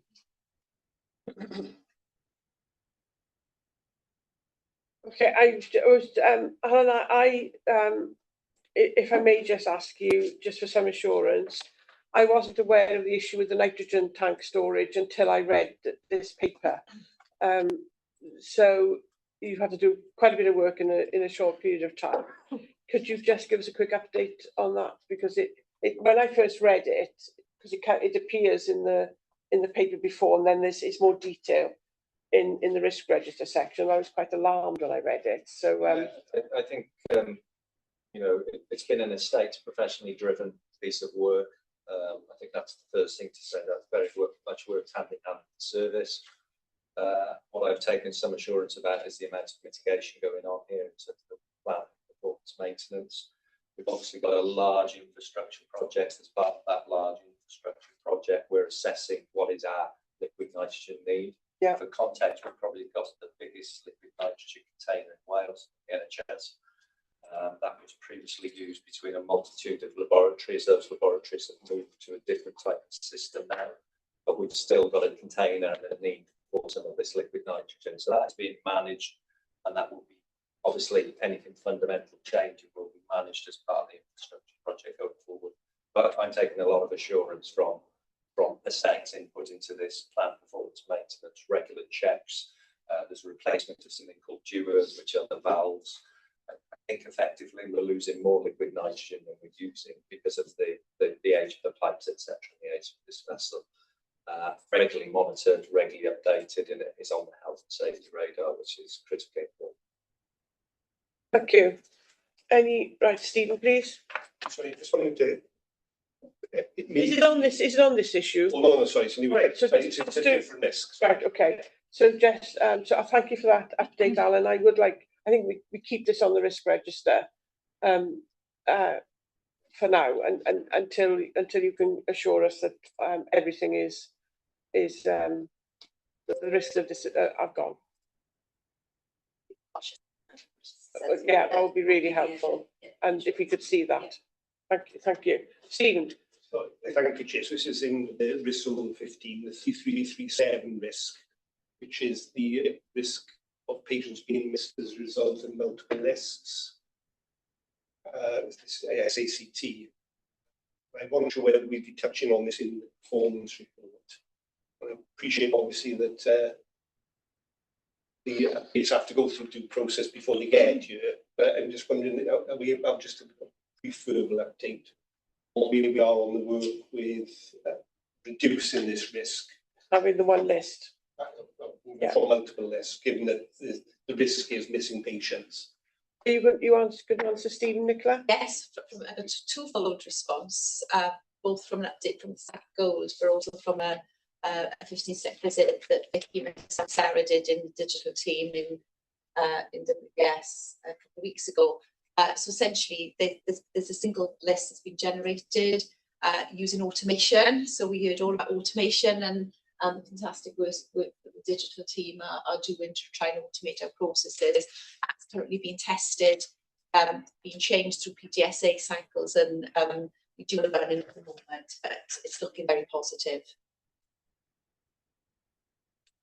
Thank you. Thank you for that question, Stephen. I can't see any other hands up. So when we have noted the risks of 15 and above, as well as risks in the safety domain with a risk level of 12 and above reported in the trust risk register, and we've highlighted in this paper, and we've discussed them. And I also to note the ongoing development of the trust risk framework, looking forward to the outcome following the meeting on August the 20th. Thank you. So if we can go to 4.20, which is the trust assurance framework, and this is something that we're asked to discuss. And for the same reasons as earlier, Lauren, we're going to turn to yourself to lead this item. Thank you. Thank you. So, again, just two things to mention up front. So the risk 05 on digital. So there was some discussion in the July QSP on that risk. 06 for governance. We will bring that to the QSP committee in September as a deep dive, because that will align with the consideration of the governance assurance and risk service improvement work through audit committee in September as well. Then secondly, as it outlines in 2.3, we have discussed this a couple of times already in the July governance cycle. So hopefully familiar to most people around the table in terms of the integration of the INTP now objectives into this version of the trust assurance framework. That's included in the template. And the first step on that, when we do the first quarterly reporting in September of the Q1 INTP RAG reporting, that will be translated into this template for September. So that RAG reporting will start from then. And then secondly, the way in which we will align the INTP with the trust assurance framework going forwards will be part of the September trust planning framework paper that I referenced, so that from the start we are showing and agreeing as a board how we will develop the two things now in parallel. So as we discussed before, that's likely to result in a more fundamental change of our strategic risks in the TAF, because we will be considering as we finalise, as we develop the 25 to 28 IMTP, we will be saying, does this 3-year take us the way in which we expected towards our 10-year Destination 2033 goals, and what strategic risks do we have in that respect? So that was likely to result in a re-articulation of the risks. Articulation of the risks. Okay. The current 8 are likely to change as a result of switching the emphasis. So things will look and read a bit differently in the September board? So the September board will have the RAG ratings for the aligned INTP objectives to each risk, now in line with the Q1 INTP reporting. And then as we progress through the development of the INTP, so whether we end up in January or March as the final version of that, the refreshed trust assurance framework will happen at the same time. Okay. Is everybody content with that as a way forward? Okay. Did I see a hand wave up? No, I didn't. Somebody was scratching their head and I mistook it for a hand going up. And Vicky, I should also say thank you. Yeah, I was going to say, I should also say thank you to Vicky because I'm basically explaining her guidance on this over the last few months. Want to add anything to that, Vicky? Yeah, I mean, I just want to comment that obviously it's now progressing to get that integration of the IMTP into the TAF, which is essential for us as a board. We need to be able to understand the risks against those strategic objectives. So, you know, it's good progress. We've got more to do, which we can be discussing on the 20th of August. And I think we just, as a board, need to track the progress through to the beginning of next year, so we can start, as Lauren has said, with that more complete TAF. I think the format at the moment, which is probably behind what you're saying, Donna, that, you know, there's a lot of detail there at the bottom of each of the sections of the TAF. And it's actually how we distill those so we can have the strategic discussions about the delivery of our core objectives. So I think, you know, more to do, but there's been some good progress. So thank you, Lauren. Thank you, Vicky. That's really reassuring to hear, and we look forward to seeing the development. I can't see any. Oh, Gareth. Just ar dudalen 3 o 31, mae yna lot o fanylion mewn fyna ynglyn â rhai o'r camau. Ac yn y golofn ar y llaw dde, mae nifer o'r camau yn dangos bod nhw wedi cael eu cwblhau. Ac enghraifft, cymryd yr un gynta, implementation of clinical service of radiotherapy satellite unit in Narin Bevan Mental Hall Hospital. Ac yn y golwg ganol, mae'n gweud project close and radiotherapy satellite unit to go live. Ac wedyn ni yn y golwg ar llaw dde, mae'n gweud complete. Nawr, dwi ddim yn meddwl bod y camau na wedi cael eu cwblhau. Felly mae y gair complete yn ei herbyn nhw yn gamarweiniol.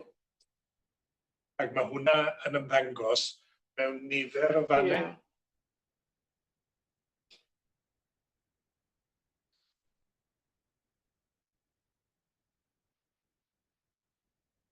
Rachel, you want to answer to that point of ours? Looking at the headings across, where it shows complete, it's what's proposed for 26-27. So the way it's formatted.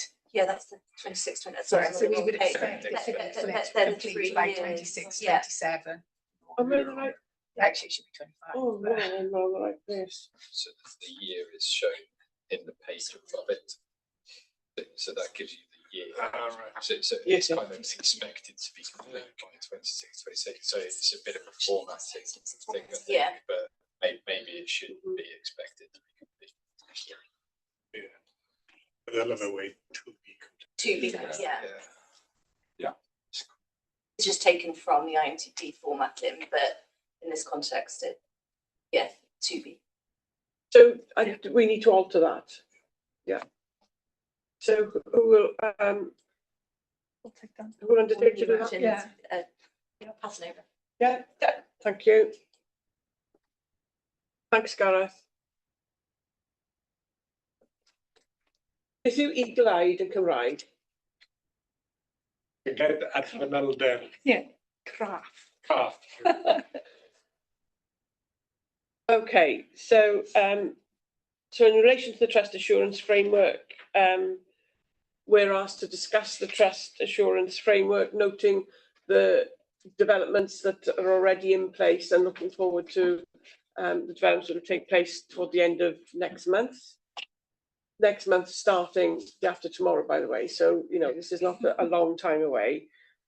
More and more the first of the month is important to me. It's the day I give my grandchildren their pocket money. So I'm always aware of when the first of the month is coming. So can we move on then please to 4.3, which is the performance management section. And if we can start with Welsh Blood Service and yourself, Alan, and then we'll move to Rachel, to you when it comes to the Cancer Centre. So, Alan, if I can start with you. Yeah, so thank you, Chair. So this is a report that provides an update of May activity. In short and simple terms, we sustained supply, very good in terms of tolerance of quality and safety markers. Satisfaction remains high. You will see within the report there was a sabre that was reported to the MHRA that has subsequently been closed following a full multidisciplinary investigation. Having said that, I was talking about blood supply chain activities and looking to improve what has been quite a challenging session for us in terms of delivery of the supply chain, multitude of factors, but particularly in light of recruitment of new starters, etc., etc. So I'm pleased to say that has stabilised. And I think it's probably maybe just worth reflecting on England going into national alert last week level for blood, and our service in some blood groups is the healthiest in the UK, and we've been able to support England with 2 days of next stock to support them as part of our mutual aid agreement. So it's a tricky time for the service. It's summer holidays. England, you may have seen, reported a number of issues. They're particularly concerned about travel.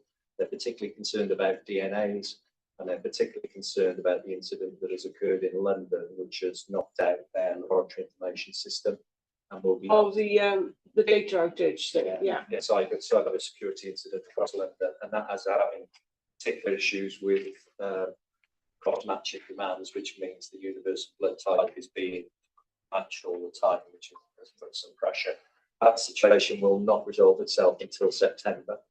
There is also the Olympic travel issue that people are facing now, and there are a multitude of viruses circulating in France currently, which will mean deferral of donors because the amount of people that travel. So England are in a difficult situation. As UK Forum Chair, I've stood up a weekly meeting to see how we can lean into the UK and try and support England while they're going through this testing time. But I think the report there is for May, but I'm actively involved in end of July activities. So just to give you a fresh outlook and how Wales is helping to support at a UK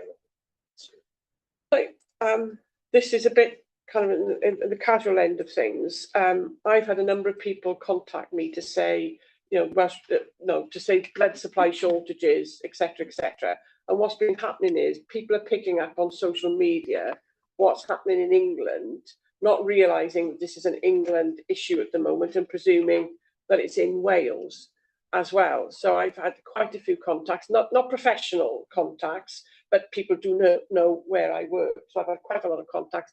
I wonder, is it worth putting out, because they're expressing anxieties, that Welsh blood supply system. We put out our own statement about the Welsh position, clarifying that Wales was in a good situation, but as ever over the summer, there were appointments that could be booked. We saw an incredible uplift on the back of England announcing that shortage. Significant. It's an ill wind then. Yeah, so significant traffic into our digital systems, people booking online. Our call centre call rates went up by around about 4%, I think. So we've had a tremendous amount of traffic. We won't see the outcome of some of those effects until this week, actually. But the team have been ready for it. We did reactive comms. We've done a lot of digital media, and we've put out our own statement on the internet. But this is the second time England have declared Amber Alert now within 2 years. So I think there's some more fundamental questions about donor availability and donor attendances, and making sure we're staying ahead of the game. If something's happening in England, is there a way of coming into the other services? Yeah, you need just to be abreast of that, do you? So we'll be picking that up to meetings at the UK level, and just, as I said, trying to lean in and support where we can. But England is obviously a huge service. It would be really helpful to me, Alan, if you could, when this settles down a little bit, if I could have a briefing paper, a short briefing paper.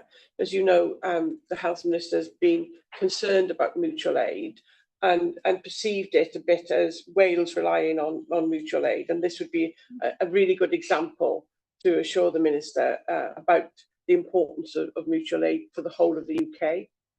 It'd be really helpful when things settle a little bit, if I could have a couple of paragraphs would be fine. Executive briefing, so I'm sure I can just stitch something together and tell the story.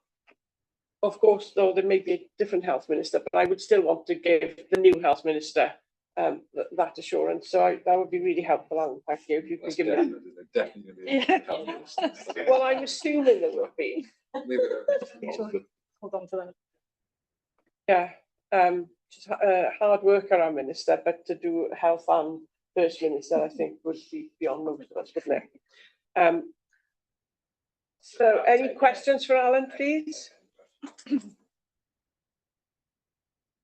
I know that our associate independent member did a walkabout in some donor clinics, and she came away mightily impressed with the same impression that I get when I go there. So so that was really helpful. But the only other thing, I mean, I guess I will talk before, but perhaps maybe I just found the impact of the buccal swab and also on the EDI issues. Yeah, there's some really good traction there, so that might be worth sharing with the board, Alan. Yeah, so within the reports, you'll see that we've launched since January the introduction of the buccal swab campaign. We're may exceeding our target expectation for something that's been stuck for some time, so it's been excellent results.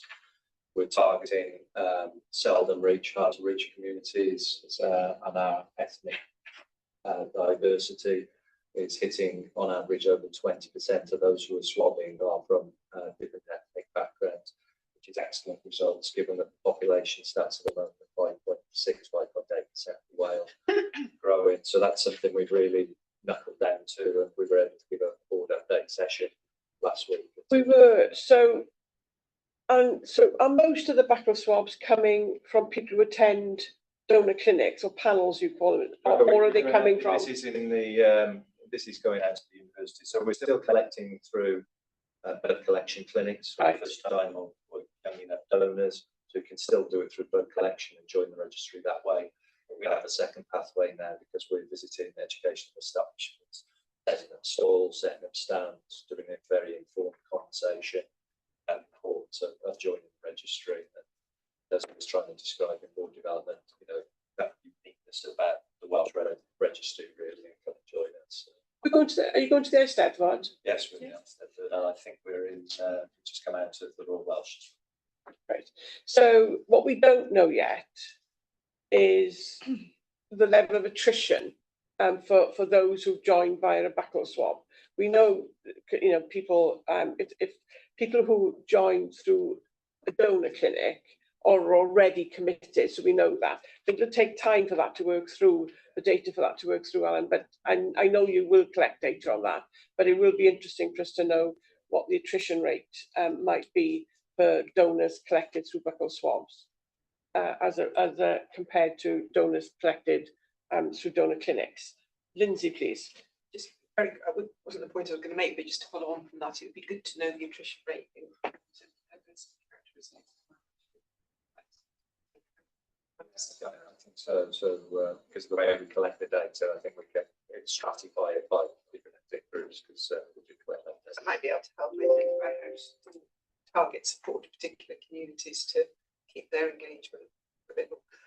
The point I wanted to ask though was around the platelet wastage, and clearly that's something that, you know, we've not hit target in May, but for me it's just understanding a little bit more about that seems to be something quite hard to plan around for what it says in the report. So yeah, so it's difficult to plan around bank holidays, and we plan what we think is going to happen. We regularly hit that for the last 5 to 6 months. We've done a lot of work on platelet wastage, but sometimes you just do it. If demand just goes off, it's usually urgent turnaround on patients, etc., etc. So, but we keep a close eye on it because of the amount of time and effort it takes to produce platelets. It's either through bulk means or on an apheresis means. And when you come and visit the clinic and the service, I'll be able to talk you through those processes, and you'll be able to see for yourself the efforts that go in from a blended donation perspective, really, which is why we keep close eye. But yeah, we missed target, but small numbers, but it's impacted by bank holiday.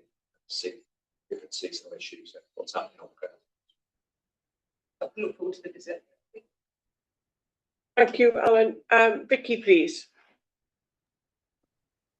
Thank you. Alan, just a query really. On the top of page 9, it says donor satisfaction increased in May, which is great, but the text didn't quite sort of match that. So exceeding the target at 95%, with then, and in brackets, 98% was the target. So I wasn't quite whether that was just the wrong way around. So is the target 95% and we've achieved 98%? Is that what it means? It's 95% target, so I'm assuming it's a 98%. I'm struggling with the paper at the moment. With the way Okay, that's what I understood. Yeah.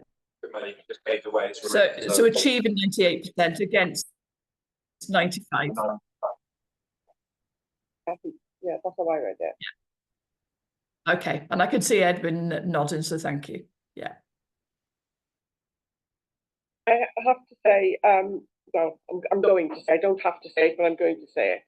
I've been meeting individuals who are contemplating applying for our substantive chief executive post, and clearly they've been looking at our performance data, and they are remarking to me, both for Cancer Service and Welsh Blood, the patient experience, donor satisfaction levels. You know, in the organisations they work for, they'd give their eye teeth to have those levels of satisfaction, and that's come across from a couple of people that that I've met. And I said to them, yes, but if you knew our vice chair, if you're 2% off that 100%, he wants to know why. So they know all about.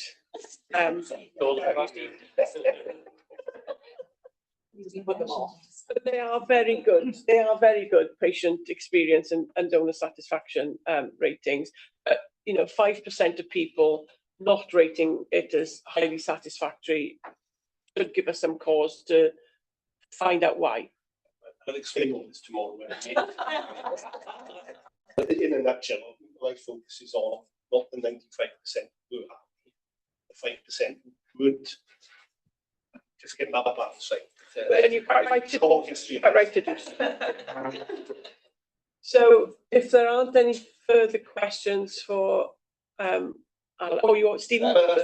Just the last bit, of course, is obviously it's important we have the satisfaction. It's important we pay attention. Because one of the issues is the very low number of responses we have, and whether they then represent typical water people, or whether just those who are satisfied respond and those who are not satisfied open about responding. We don't know, of course, with that.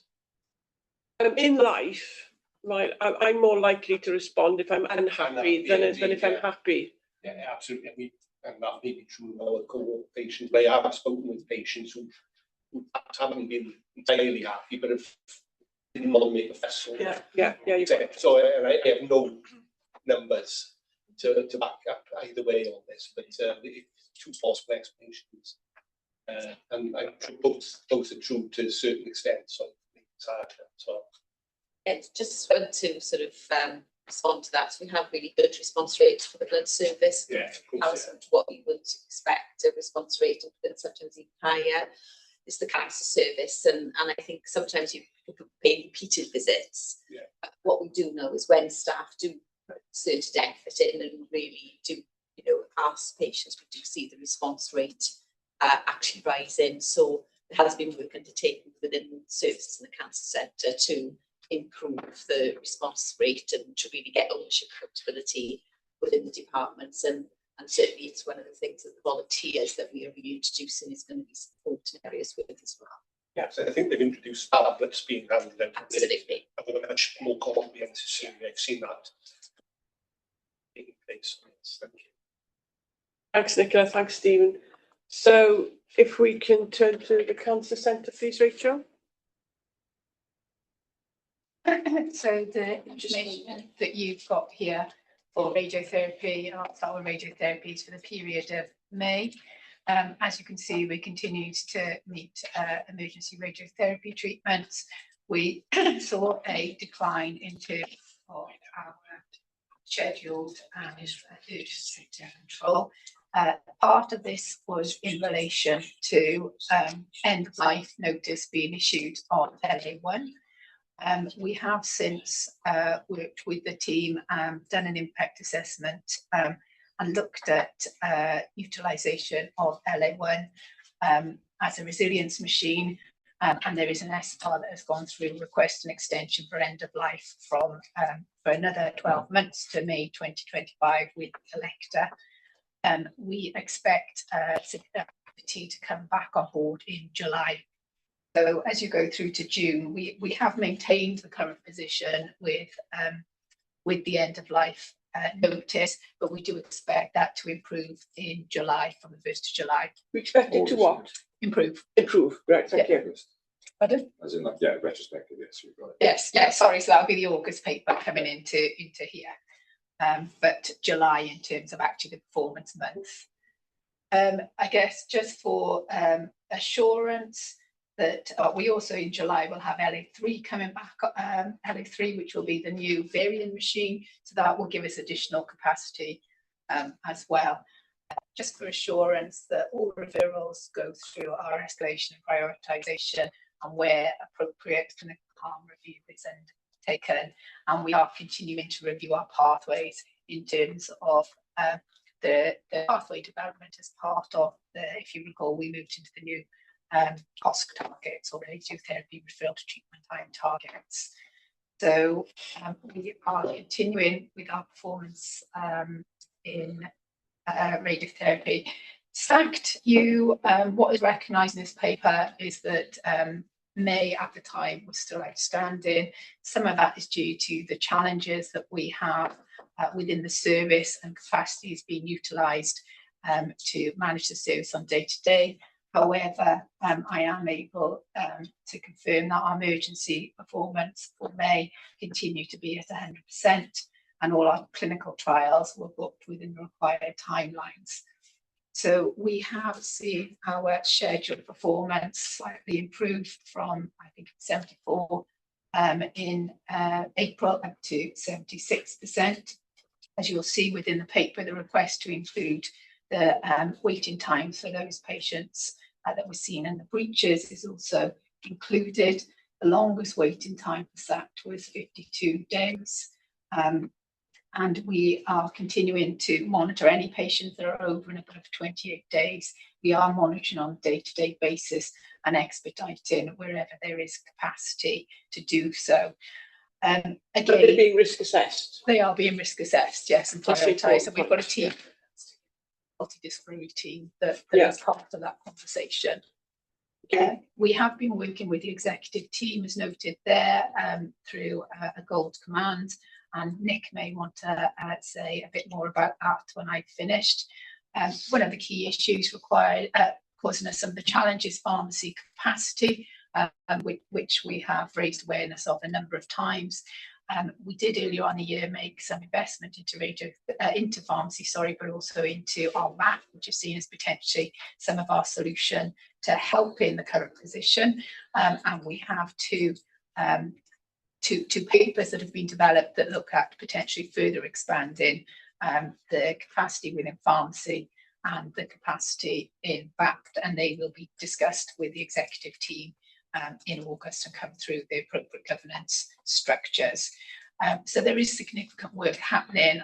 I guess the other thing to note is that with the help of the exec, we've had a service improvement lead in post for a number of months, Tersa Humphreys, and she's done significant work around demand capacity planning, looking at where our current performance is against our forecast.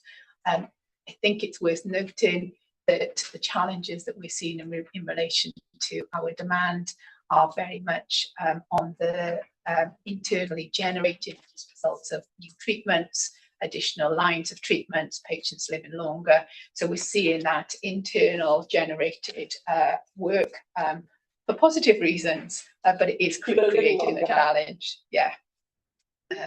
In terms of our pressure ulcers, there were no avoidable or unavoidable, and there were no avoidable falls.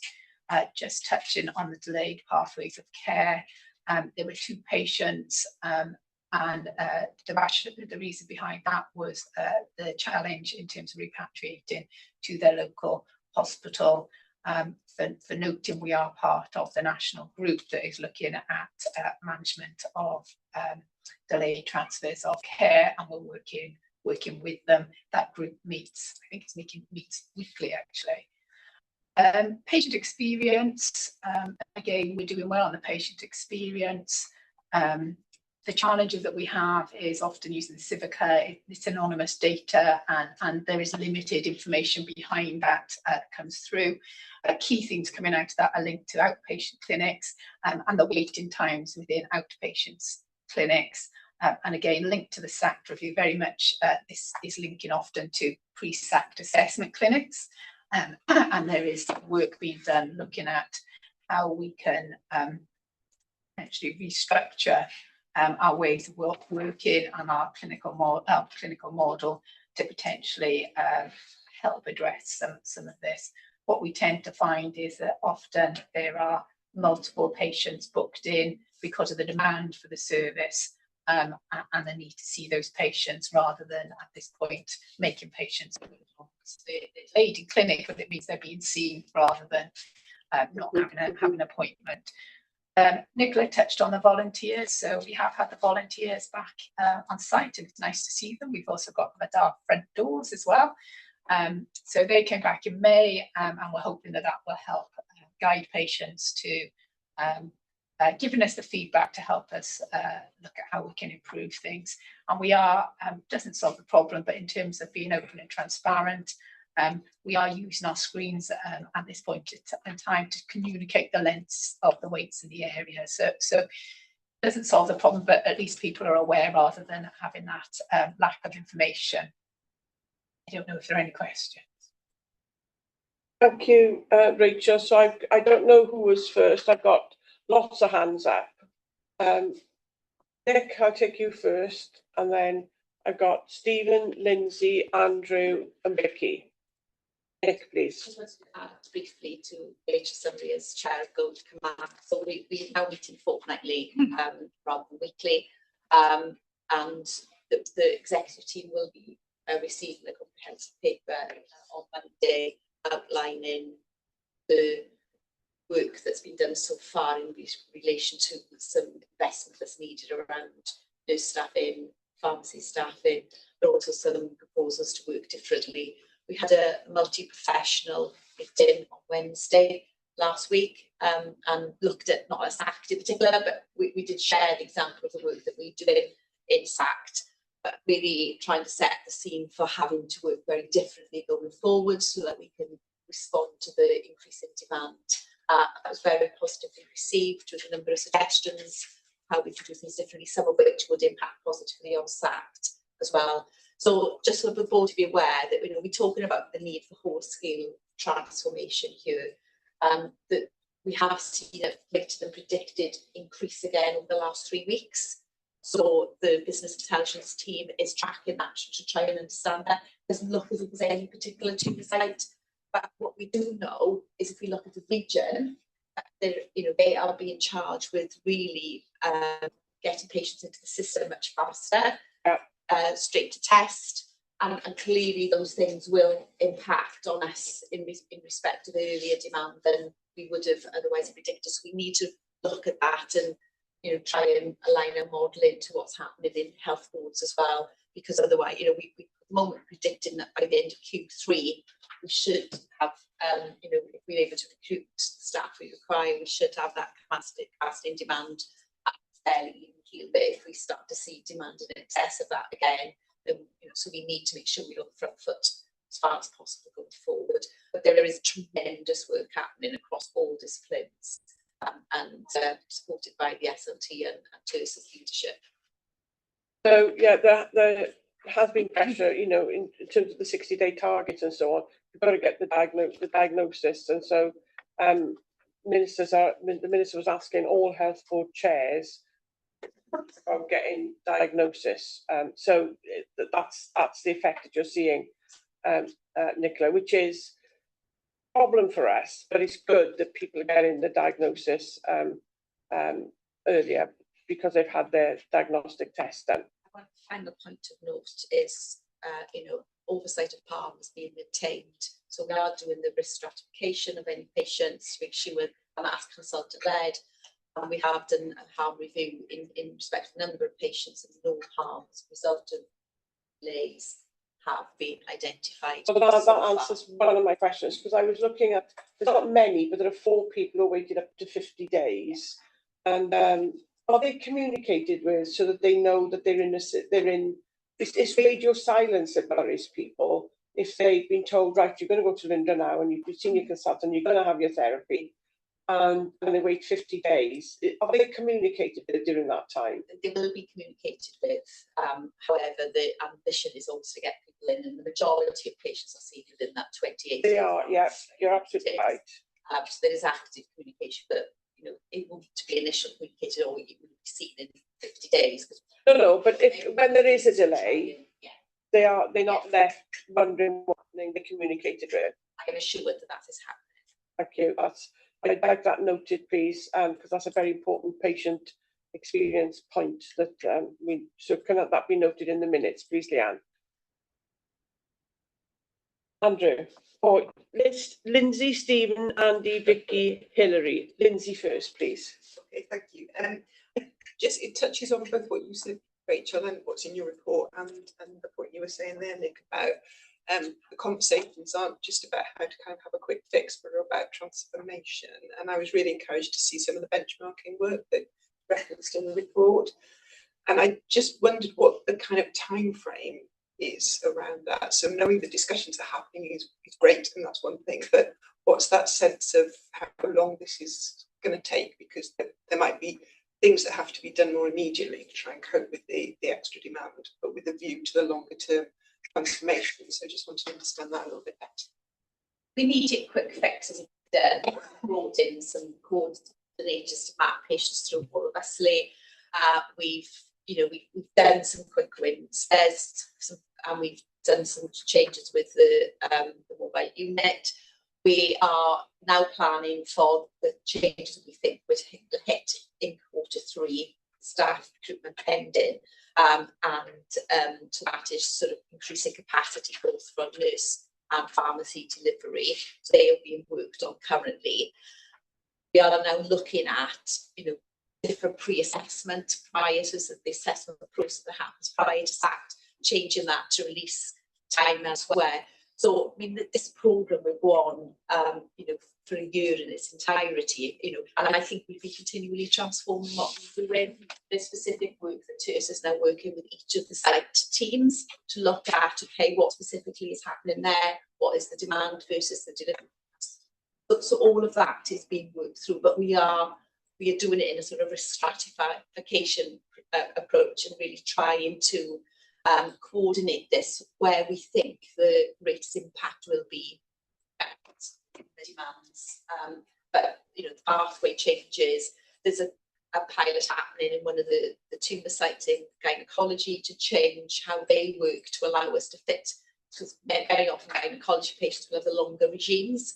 So they're far more difficult, and the way our clinics have run historically has meant we have clumping in certain days with some capacity on other days. So we've been working with gynae to change their ways of working, and we're looking at how can that be rolled out as called decoupling of bloods. So there's lots happening, but they've started to come into play. Most we think will impact by Q3. But again, this increasing spike again now we need to work through. Hope that helps. Rachel, do you want to add something? That's okay, Lindsay? It gives me a sense of the time that we're talking about, and I do get that continuous improvement is something that will carry on, but it's just with a view of wanting to address the situation we've currently got. There's some fantastic modelling work done with pharmacy and then overlaying the nursing and the chair capacities. It's been reviewed because we wanted to get time to get it right, not knee jerk. We could have thrown money, but we really got to make sure that everything's modelled to match. Stephen, please. Thank you, James. Actually, when I'm coming back, we're seeing then two quick questions, comments on patient experience. So in terms of just accuracy, it's a public document. Page 1671, it's the SACT waiting times figures. We mentioned which we don't have the May figures. We do have April figures. They're on page 16. We're saying that we're reporting the February position. Have a look in the little blue thing. I believe those figures are the April position. So I imagine that 2 months ago we reported February, but I say this is a public document. So I just want to correct that to the April position. I'm just doing a more general comment about patient experience. You mentioned the display screens mentioning the outpatients preventing waiting times. So as far as I'm aware, one of those screens has been at the commission for at least 6 weeks. So I don't know if that's been reported in, but the vast majority of patients can't actually see a screen. It's functioning in the outpatients department, I believe, based on my own experience of being there. And then the other one I just wanted to raise was on the, you said we did board, one of the half dozen comments relates to the RVS, formerly known as the WRVS. But obviously that, for reasons we understand, that's been closed since the COVID outbreak. And you said we did board mentions that we are looking to reintroduce the RVS service. I'm just thinking, as it's gone on so long, it's an important part of the patient experience. Absolutely. Whether the board, not necessarily now, but perhaps the next iteration, we might get updates on where we are with either reintroducing the RVS, or if that isn't going to be possible, the trust itself providing a replacement type of basic catering service, sandwiches, hot drinks, etc., using the same facilities in the outpatient department. So obviously a longer discussion than that. Okay, thank you. We are. So we will be, as a trust, taking over an element of that space to provide hot drinks. We agreed recently in SLT for the staff, so we wanted to bring them on board because it'll be run through our operational services as our canteen. An element of that is in our plan to reconfigure the outpatient facility, so moving the reception area back to that space, because that enables us to bring in things like self-service check-in and change the model. We did approach WRVS and asked them whether they would be interested in coming back, in particular to the radiotherapy arm, and they declared. So we are looking to provide that, and it's in progress.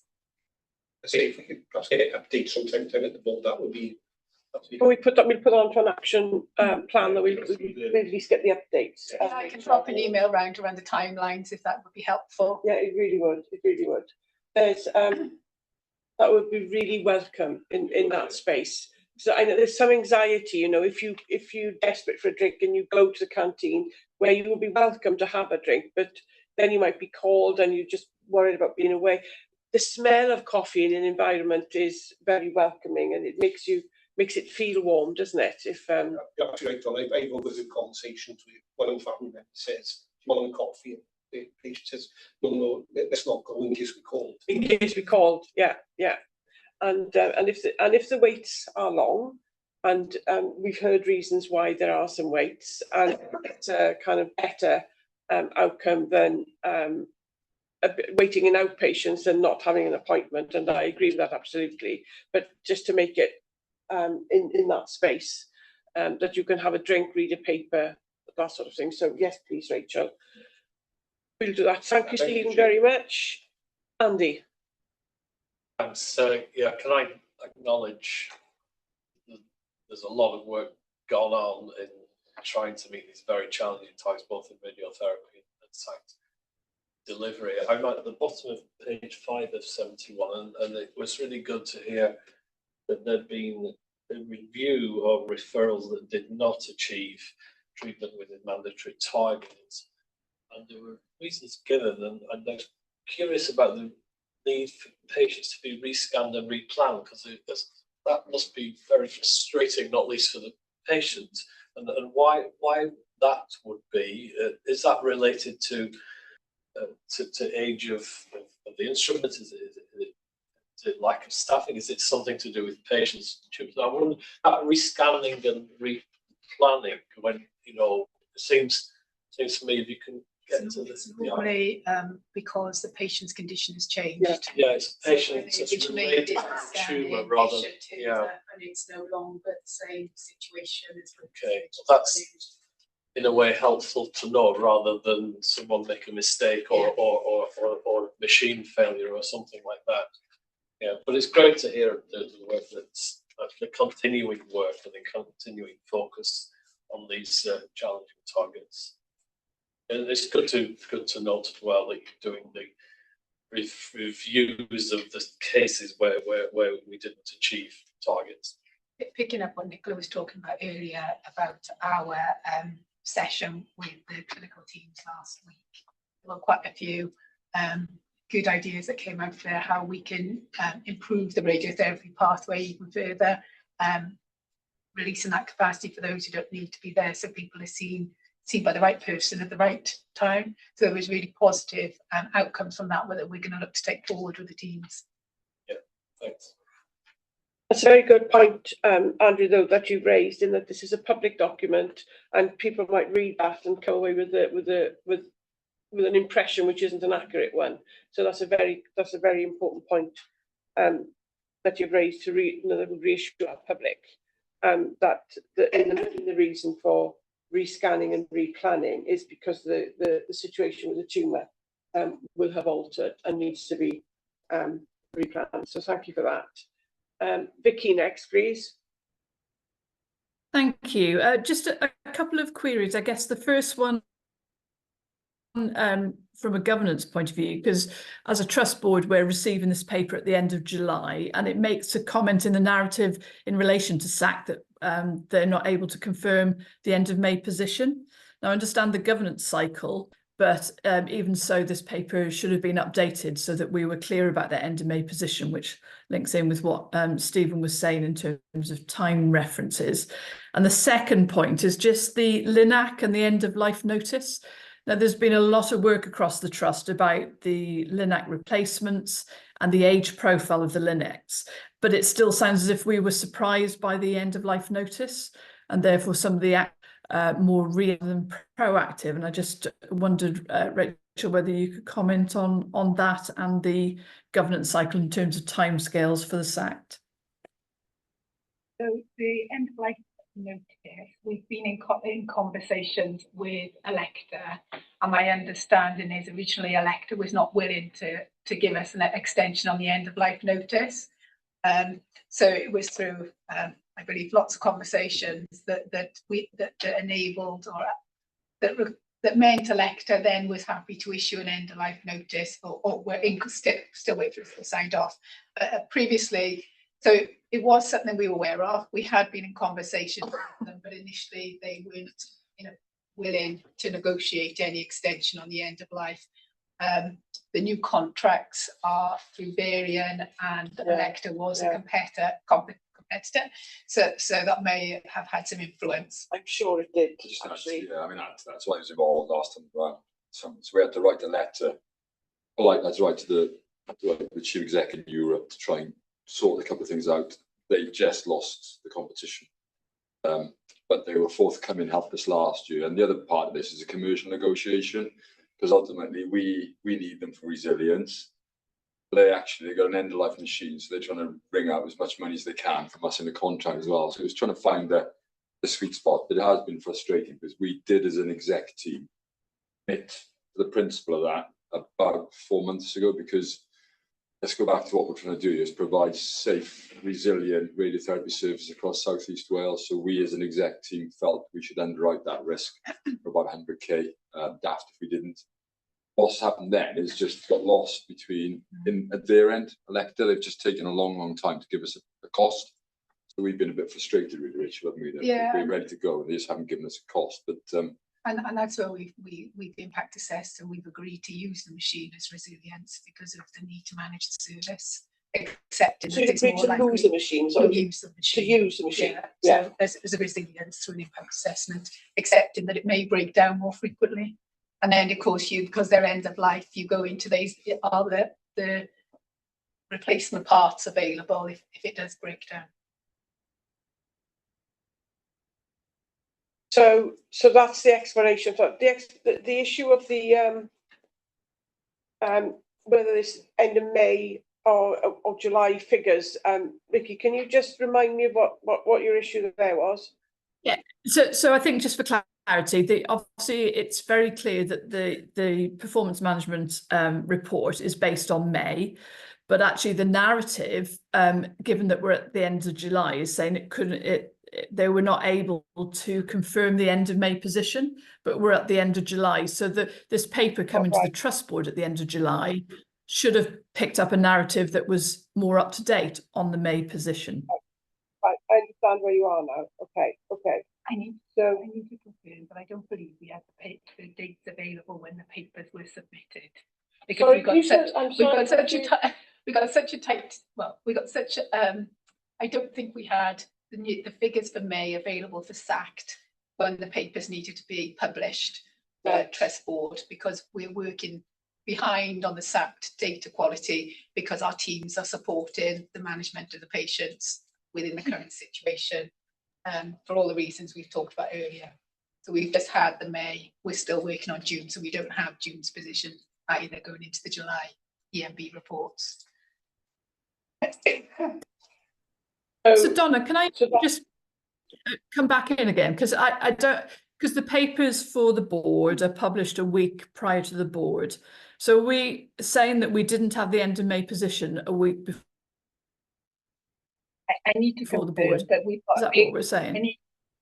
I need to confirm, Vicky, but we've got a big delay in terms of we have to do data validation on it. We don't just take them off the sheet, off the download. We have to validate the data, and it's the validation that takes a significant amount of time.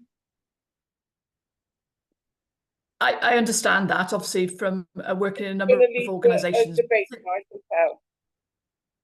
Yeah, we will need to review that, because otherwise we're not having timely data. So it's just an area that we need to log as an act. I think we need to have confirmed data 2 months after the performance that we're looking at. Yeah, Gareth, please. Maddeuwch fi Hilary ar y pwynt yma. Mae un sylw a un cwestiwn. So, is this following on from? Yeah, because that's fair enough, because there's others in the queue. Right.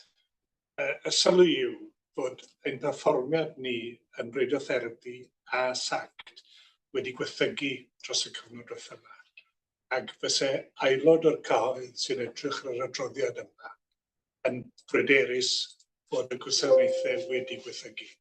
Felly, mae sicrwydd arno ni fel bwrdd bod hyn wedi cael, bod pobl yn delio gyda hyn a bod ein perfformiad ni yn mynd i wella o hyn ymlaen. Dyna'r sylw. Y cwestiwn sydd fi yw yn dilyn i wrth cwestiwn Vicky, fel mae Gold Command yn gallu gwybod bod pethau'n mynd i wella, os ydy'r wybodaeth maen nhw yn cael hefyd ddim yn amserol, achos mae'r ffigurau maen nhw'n weithio arnyn nhw ar ddiwedd mis Mai hefyd. Felly, fel maen nhw'n gwybod os ydy'r sefyllfa'n gwella neu beidio. Ac dwi'n cytuno hefyd, dylen ni wedi cael diweddariad ar y wybodaeth yna i'r cyfarfod yma, achos mae'n fater o bryder a gweud y gwir. Thank you, thanks, Gareth. I think Nick's point is in relation to that, so I'll take that next, and then we'll then we'll take them together. Nick, please. Yeah, it's in the points that both Gareth and Vicky has raised. In Gold and the executive team and the SLT recognise that the time it's taking currently to validate the SACT information is unacceptable. So it is taking too long. We have a process, a historical process of validation. That resource is pulled very often into managing patients through the pathway and trying to bring patients into available slots, which is the priority. The reason we brought the coordinators in is to undertake that task, and the recruitment is complete today, and this should be started fairly soon. and therefore releasing that capacity to do the validation. The work that the business intelligence team is doing is to automate our collection and get us to a position where the level of validation is not needing to be as much as it is at the moment. And some of it is what is being put into systems, etc. So we're trying to solve a number of these issues whilst recognising the position we're in is not sustainable, it's not where we need to be. So we are receiving data looking at activity and demand, and looking at the real-time number of people who are waiting at any one point. And the need for accurate data and information has been one of the priority areas that we have. You know, and Kate McKenzie, who is new as our data and insight person, that's what she has previously been overseeing and leading on. She's been with us. So, you know, we are doing the best we can with what we've got. I believe the May data should be available at any point now, and I've just asked the data that I just went through. There we are, that's fine, yeah. So, you know, it is 2 months later is too late, but that's the reason why we are. The work we're doing is to try and address it, but I appreciate that's not to the satisfaction of the board, but neither it is to the executive team or SLT, but we are working actively to address that. Thank you, Nick. And Rachel, I think to reassure our public, I think it would be helpful if we could have circulated the latest validated data, which would be the end of May data.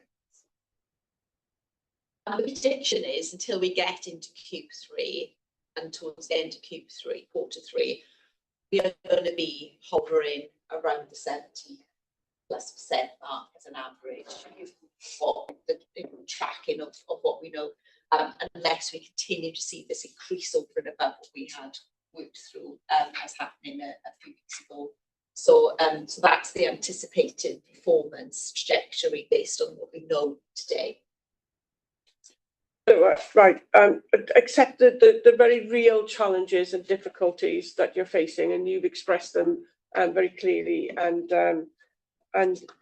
we understand them, but we want to be able to assure the public that we are on top of our performance data and the implications of that performance data for our service. So I would like to request on behalf of this board that we have the May data, the May validated data circulated to us. And perhaps would you be able to do that within the next couple of days, Rachel, do you think? Do you want us to drop it to EMF template? It will need to go to EMB. Which meets on a Monday? I can't remember the. We need to give it to the board. I'm going to run to this at the very early start. So if you let us take that offline rather than trying to work out the process. Yeah. But we know we all want it, and we want this quickly as it's possibly validated. So drop a note to the board at the end of this meeting or the first thing tomorrow morning once we've had that discussion. Otherwise, we could spend. We could spend the process here. Yeah, absolutely. So we know we need to do it. We know the urgency, and outside of the meeting, Rachel, whoever needs to be involved, we'll send a note around saying when that will be with you. And picking Nicola's point about looking to the future, then how it will continue to improve, get us to the point where we want to be. Yeah, I'm known as right in these Mondays. Yeah, so we can probably do something fairly rapidly. So, and then I would like to just offer up the suggestion that hopefully we'll receive that within the next days. And if colleagues on the board have queries, if you can use me as a post box or Non as a post box, if you've got queries that you need answers to, and then we'll get those responses out to you and report on those matters at the next board meeting, so that our public can also be assured. That makes sense? Mm-hmm. Yeah, okay. So Vicky, not Vicky, Hilary. Thanks, Vicky, for your point. Diolch ar tudalen 11 o'r adroddiad, o dan 1.5, i ni'n gweld unwaith eto bod ni ddim yn cwrdd ar target ynglyn â hyfforddiant diogelwch tân. Mae'r sefyllfa hyn wedi bod yn mynd mlaen o sbel, a dwi'n gwybod bod yr rheolwr sy'n mewn lle yn gwthio'n galed i gael y stydedau lan, ond fi'n credu falle bod yr amser wedi dod bod angen i ni fel bwrdd i gefnogi'r gwaith ac i sicrhau bod ni yn gweld na uptick yn yr hyfforddiant, achos pe bai rhywbeth anffodus yn digwydd, fydde yr ymddiriedolaeth yn lle gwan iawn yn llyged HSE. So fi'n credu bod e'n bwysig bod ni yn gwthio yr SLT a'r supervisors i sicrhau bod y gwaith bod yr hyfforddiant hyn yn cael ei gymryd lan.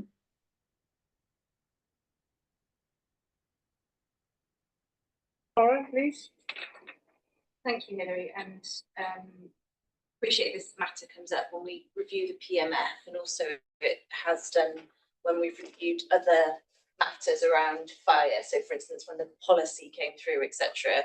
But one of the points I've been discussing with Jason, and we touched on it when we met the other couple of weeks ago, wasn't it? That what we currently haven't got overall in terms of the estates is all of our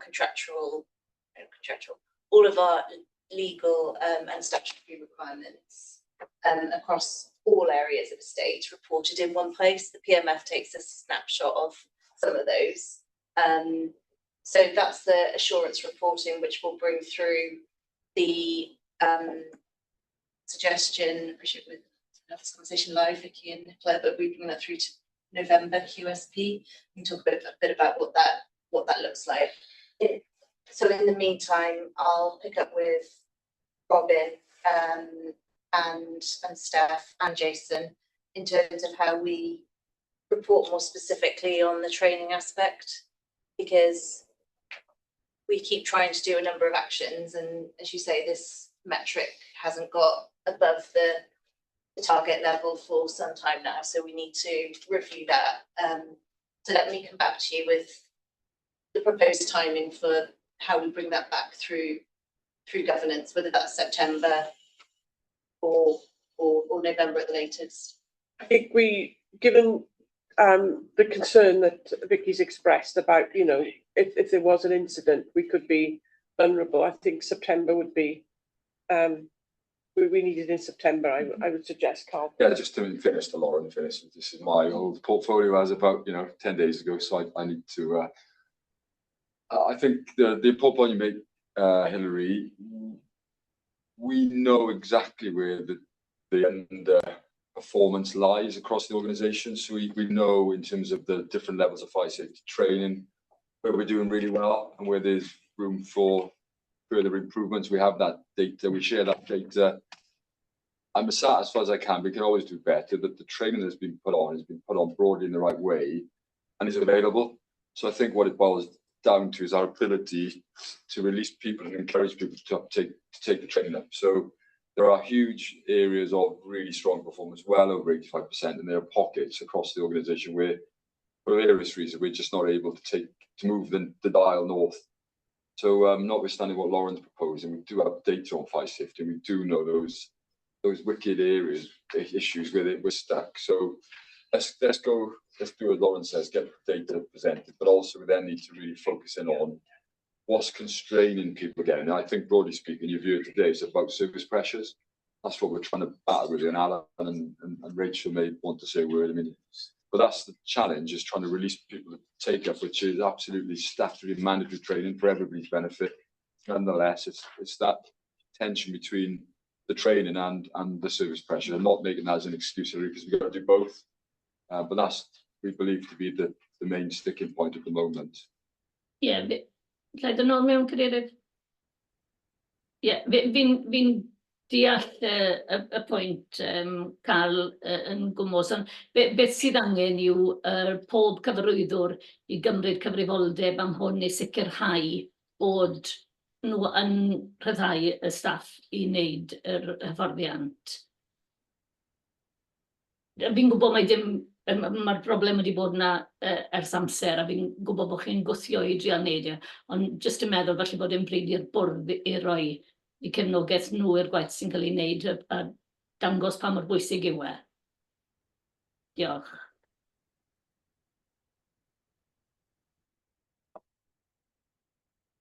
Lauren? So, yeah, take into account the conversation then, if we bring the detailed dashboard across all the legislative and statutory requirements through the November reporting cycle, but bring this matter forwards for reporting through QSP and board in September, with the detailed breakdown of the data and the specific actions about how as a whole exec team, as you say, Hilary, we're taking collectively to change it. Yeah, great. Thank you, Laura. Okay, Hilary? I think that should give us some assurance if we can have that in September, by September, reported back here, that would be really helpful.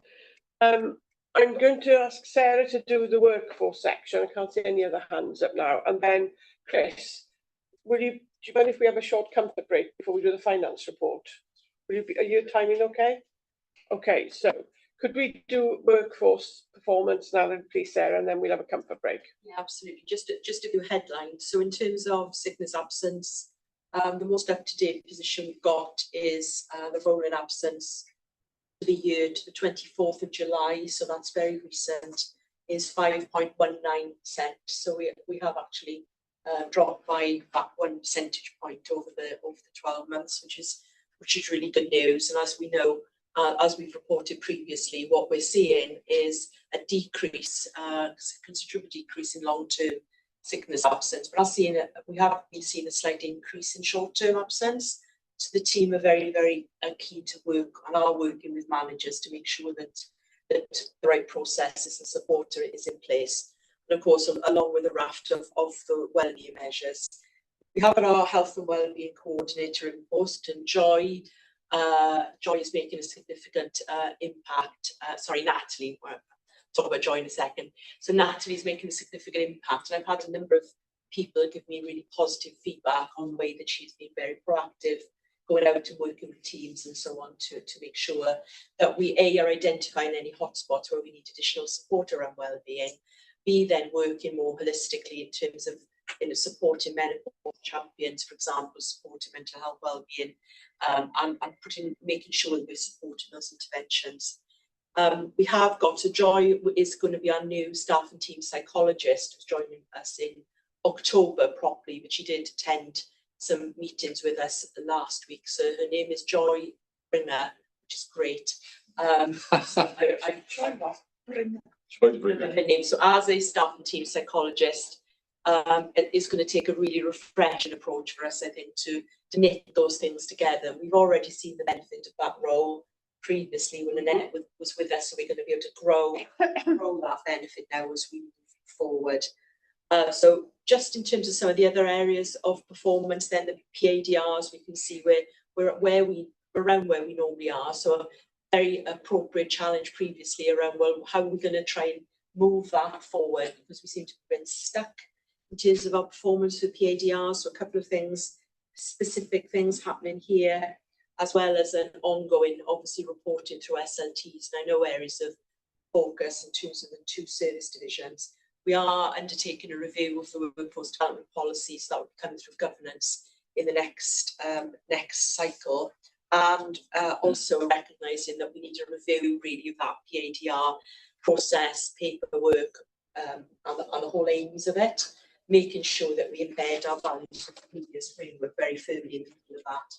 So that is ongoing at the moment. And we note the statutory mandatory is around 87%, which as a benchmark, that's excellent. If you look at it across Wales, to have 87%, that's absolutely astonishing. Be good. It is, but as colleagues, as we've already discussed around fire, that is the average, that is the total of all of the 10 subjects under the core strategy and training mandatory training framework. So there are some will be more compliant than others. Yes. Yeah. So which is why we just discussed fire training very importantly as well. Yeah. Okay. So that's some analysis that perhaps Erin, due course, we could have a look at. You know, is everybody up to date with their safeguarding? As you know, so it would be helpful to have some nuanced feedback as to where there's good compliance and where there's not such good compliance. Absolutely, and what colleagues will be aware of who attend Quality Safety Performance Committee is that the highlight reports that come through from various management groups pick those things up. So the safeguarding highlight report, for example, picks up a specific detail around any concerns in terms of compliance. So they tend to be in different reports. So yes, we will bring back. They were together in one table. That would be really helpful to us, I think. Vicky, please. Thank you. Thanks, Sarah. And obviously there's some really positive appointments that have been made, which will help the position. The question, I guess, from a sickness point of view that I wanted to ask is, as a board, we agreed a trust target of 4.7, whilst the Welsh Government target is 3.54, but we're still sitting at 6.36. So I guess the board, certainly myself, need some assurance in terms of timescales with new appointments and the action plans that you've got in place about whether we should be expecting, as we need to, an improvement in the sickness levels. Thank you, Vicky. As you've indicated there, the number that's in the report is showing over 6%. The actual number in the year to 24th of July is 5.19%. So that's significantly nearer that 4.7% target. We are absolutely still aiming for that 4.7%. I don't want to put my name against a particular date, but what we are doing obviously is continuing an improved trajectory. And as I said, now with that focus on recognising that the short-term absence now seems to be more of the issue contributing to that overall performance. It's then putting those things in place to actually improve people's overall well-being. So lots of work going on that. And I absolutely recognise what you say, Vicky. We've lost sight of that. Lovely, thank you. It would just be really, sorry, Donna, it would just be really helpful, Sarah, perhaps in QSP, to have a deeper dive on what actions have led to some of the improvements and what other actions are still ongoing that you will expect to make those ongoing improvements as well, just so we're clear on actions and outcomes. So the three sections to the report have been discussed, and we've noted the performance against the various targets, and we in particular have noted the targeted work being undertaken through business continuity arrangements to improve the performance of SAC. Then we've had a bit of a discussion around that, a number of actions which Deanne will have taken down. I'm not going to go over them again, but they will be on the action plan for our next meeting. So it is now 12:28. Would you come back, please, at 12:38? 10 minutes break. We are coming to a kind of a little bit more easier bit of the agenda.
Right,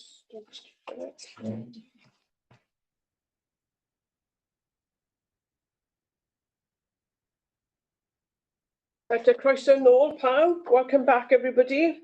We're now moving to section 4.4 of our agenda, which is the financial report for the period, which ends the 31st of May. Chris, can I hand over to you to take us through the report as you would like, please? Yeah, thanks, Donna. I'll just give quite a quick update, and also just again remind the board that actually we did cover some significant matters of the finances at the start of the meeting and talking about the LTAs, etc. So actually, some of the information that's contained within this report, which is May, has been superseded effectively by that update that we gave at the start of the meeting. So subject to that, we are still forecasting a break-even position to the end of this financial year. A couple of other points to note in terms of, again, our statutory targets. We are on track at the moment in the first couple of months to meet our public sector payment performance target. With regards to the savings, again, gave the update at the start of the meeting. This report says about the savings scheme still being RAG rated, either red or amber. We have updated those again as part of the review. So there are no red rated schemes now, and we have increased our savings target.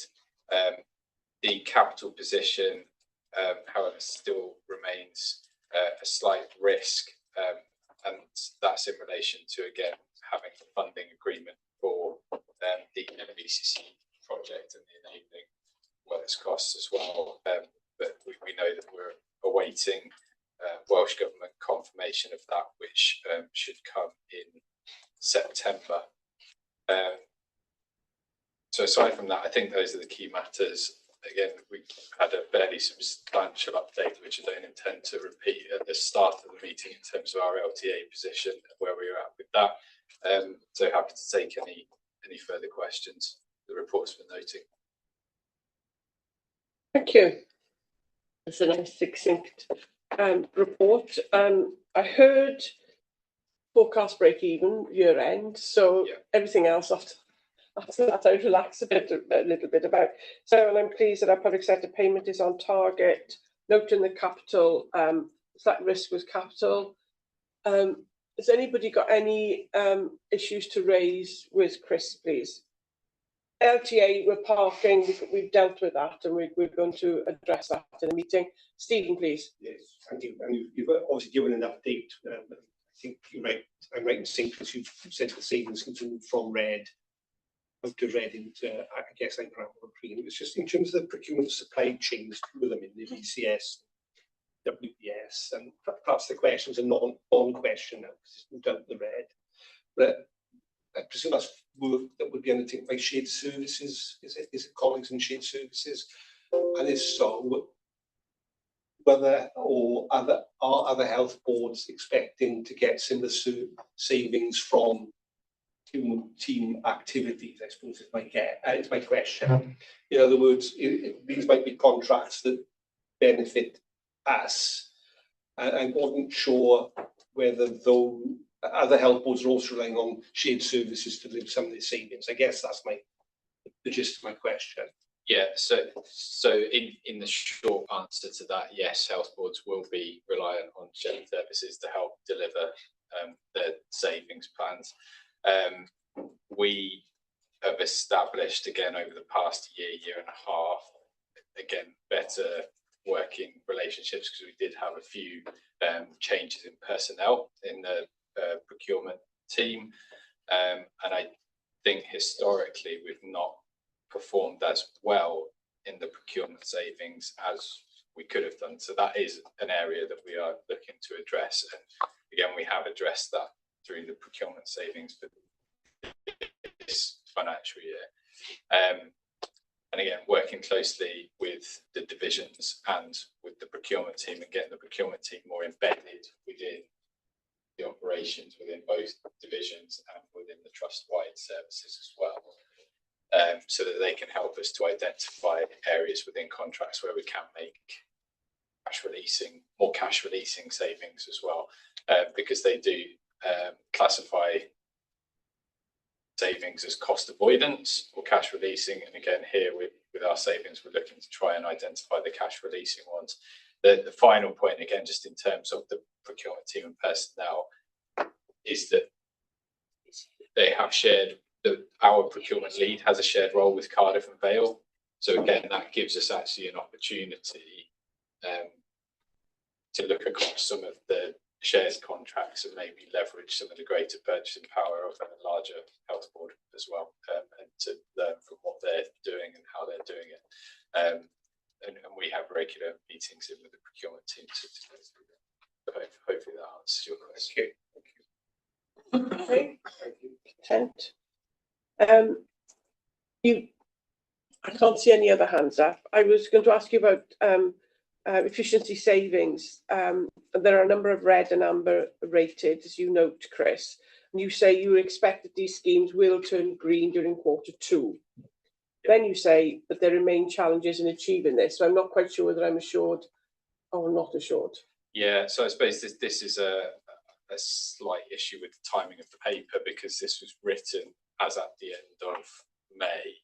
And again, we are in a different position now. So in terms of the savings schemes, then again, the latest position is that we do not have any red schemes. We have worked with divisions and the trust-wide services to go through each of their schemes. The composition of the savings scheme has changed. So there is now more non-recurrent schemes this year than we had previously. So that is something we need to address in the next planning cycle to make sure we look at recurrent savings as well. But as I say, we have also, again, in response to the fact that we didn't receive the full 3.67% from some health boards, responded to that by looking at our savings plan and increasing that. And again, there was an area, particularly within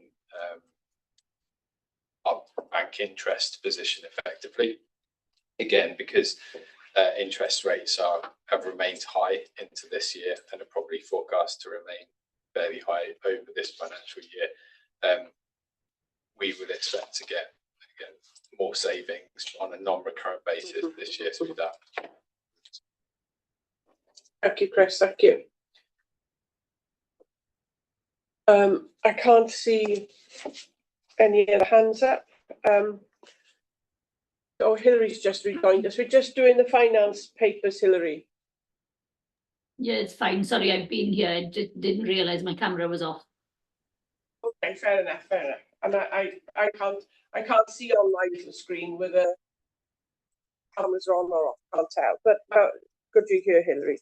So, so we note the content of the May 2024 financial report, in particular the year-to-date and the forecast outturn position, which is positive. The risks associated with the income the trust is expected to receive from our commissioners, which we discussed earlier in the meeting.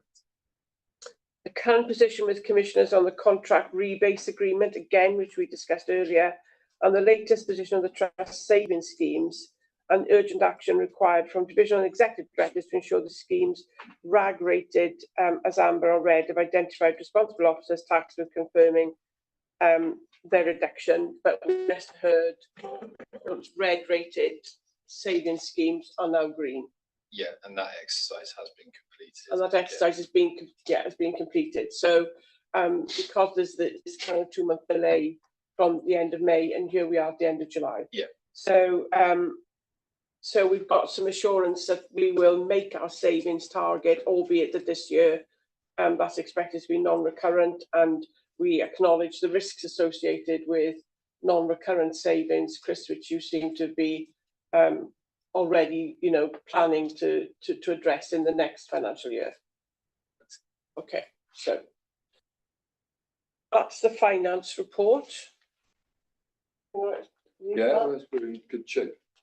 We are in good shape. Given everything that's happened, I think we are in good shape. And You know, that's down to so many people, the finance team for sure, but also our staff who, you know, who comply with the savings targets and the efficiencies, etc. So that's really good. Okay, we now come to section 5 of the report. And we're either going to complete this in a reasonable time or we're going to be here till Christmas. So I don't know, it's up to you which one you want, but all of these annual reports have been considered at their relevant committees prior to being presented at today's meeting. Any issues raised at the relevant committees have been noted in the cover paper. And I think we've got sufficient exec colleagues around the table today that could answer any queries that are raised. So this is not in consent. So I'm going to go through each report and if people want to raise issues, then you know still I would welcome those issues being raised. So if we could go first of all in section 5 to the local partnership forum annual report. Sarah, please. Anything you want to draw to our attention? Just pick up like 1 or 2 key points, if I may. Sure. So 2 points from the LPF local partnership forum annual report. Very importantly for us, you know, we're still reporting a very positive partnership climate, especially when you think of the 12 months of this industrial action. Yeah. So the planning for that industrial action has been carried out in partnership and really reflects those positive relationships. So I just wanted to bring that up. The other point I wanted to note is that we are now subject to the Social Partnership and Procurement Act, and under that act we have identified a social partnership lead role. So we've been working, following approval from Exec Management Board, that we should have a lead trade union rep. We've never had that before, which is paid facility time in the organisation. All of the unions have been working together to actually appoint somebody, which they will then do on an annual basis, to be that lead representative. So this appointment has been made in July, and it is going to be Alison Cleaton, the clinical scientist from the Welsh Blood Service. So we will now be following through steps to actually make sure that she is, that the role is really well defined, and that all colleagues around this table, for example, then got an opportunity to work with Alison, and we should expect that we've been missing that trade union voice around some of our key tables for a while. So this is an opportunity for us to reinstate that. So we'll talk to colleagues about how best we do that. Thank you.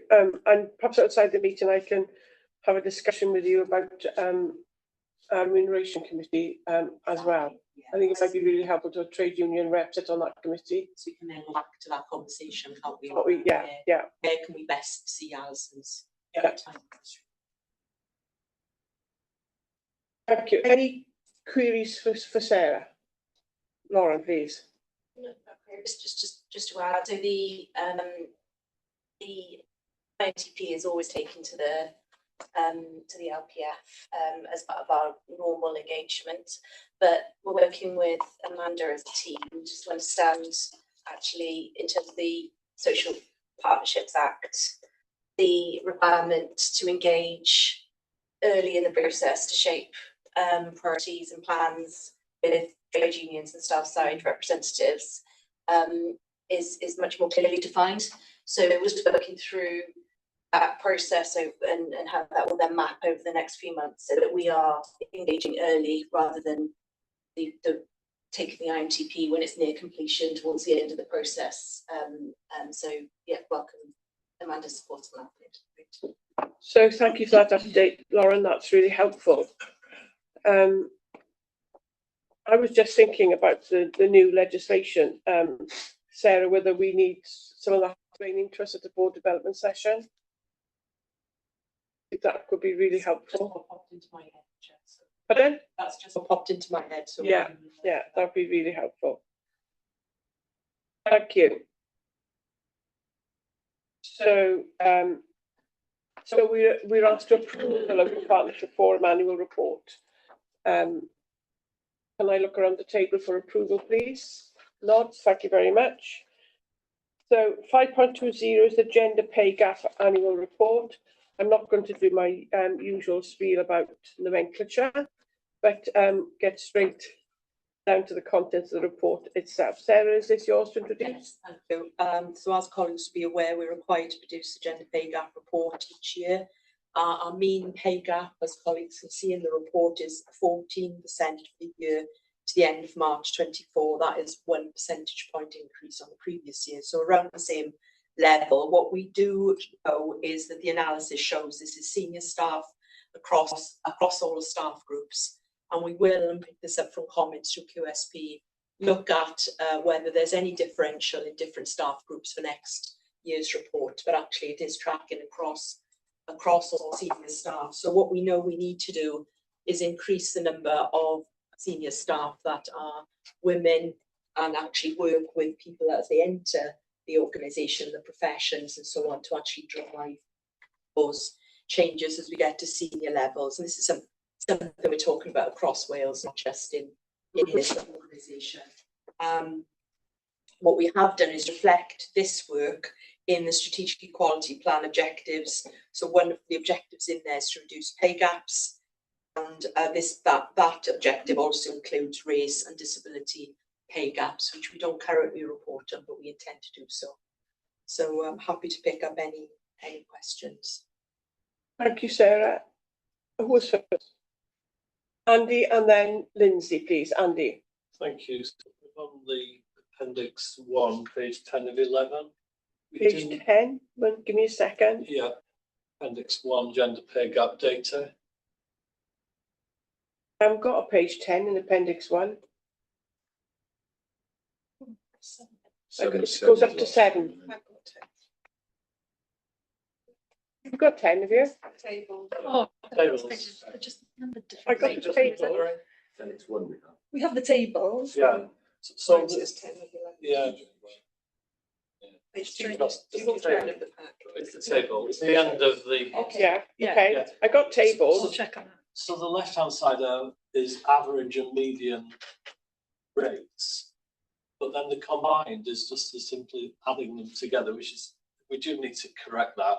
So you can't have it across the combined organisation, including NWSSP, an hourly rate of 48.6. So you see what I mean?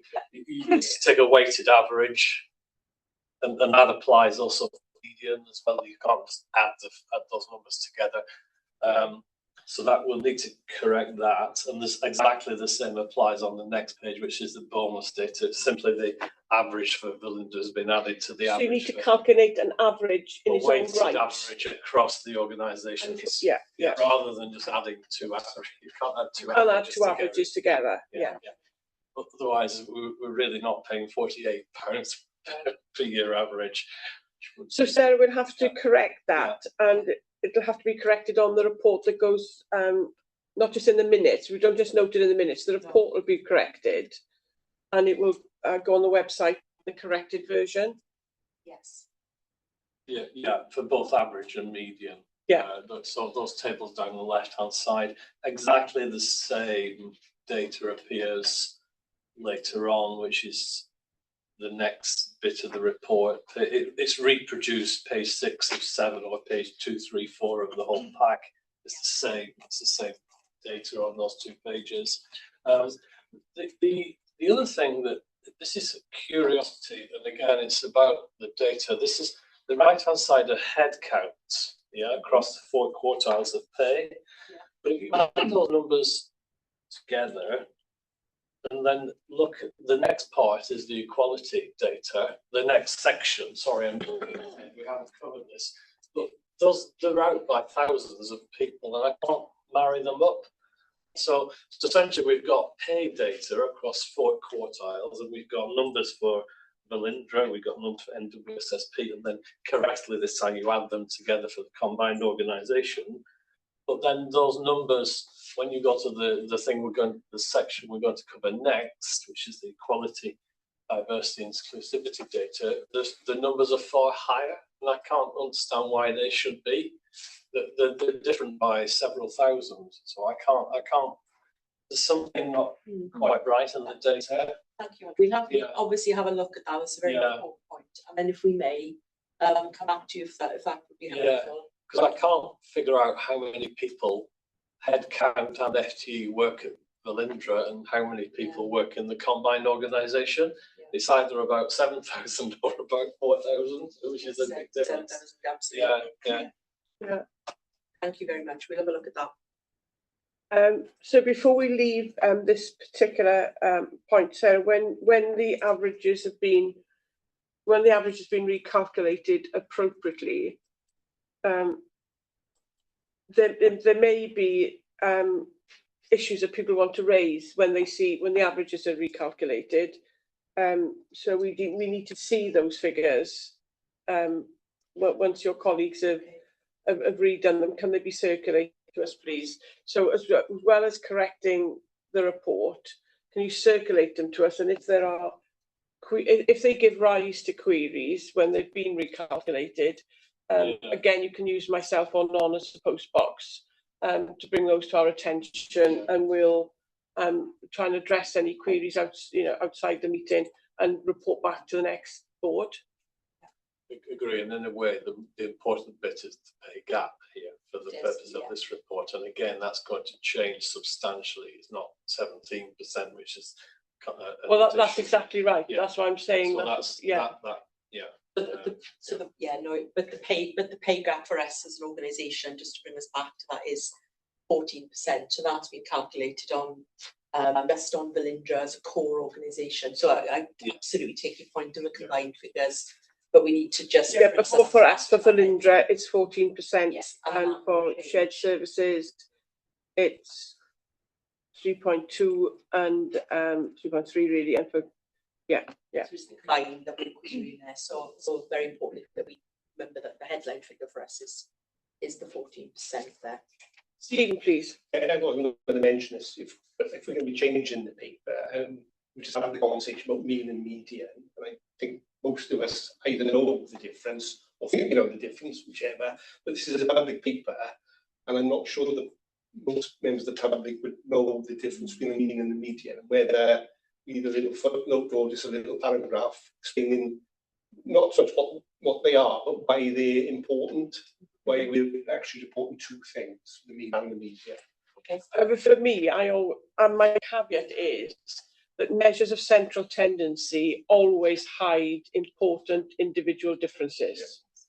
And that's what, so you have to understand that. Yeah. So it's measures of central tendency can be a blunt tool when actually the situation is in an organisation like this, over issues like this, needs to be more nuanced. But you've got to work with some kind of statistic, haven't you? So we're using measures of central tendency. They're asked to report on both. That's why it's included in this way. But a note, as you say, Stephen, in terms of explanation of the difference, we will add that.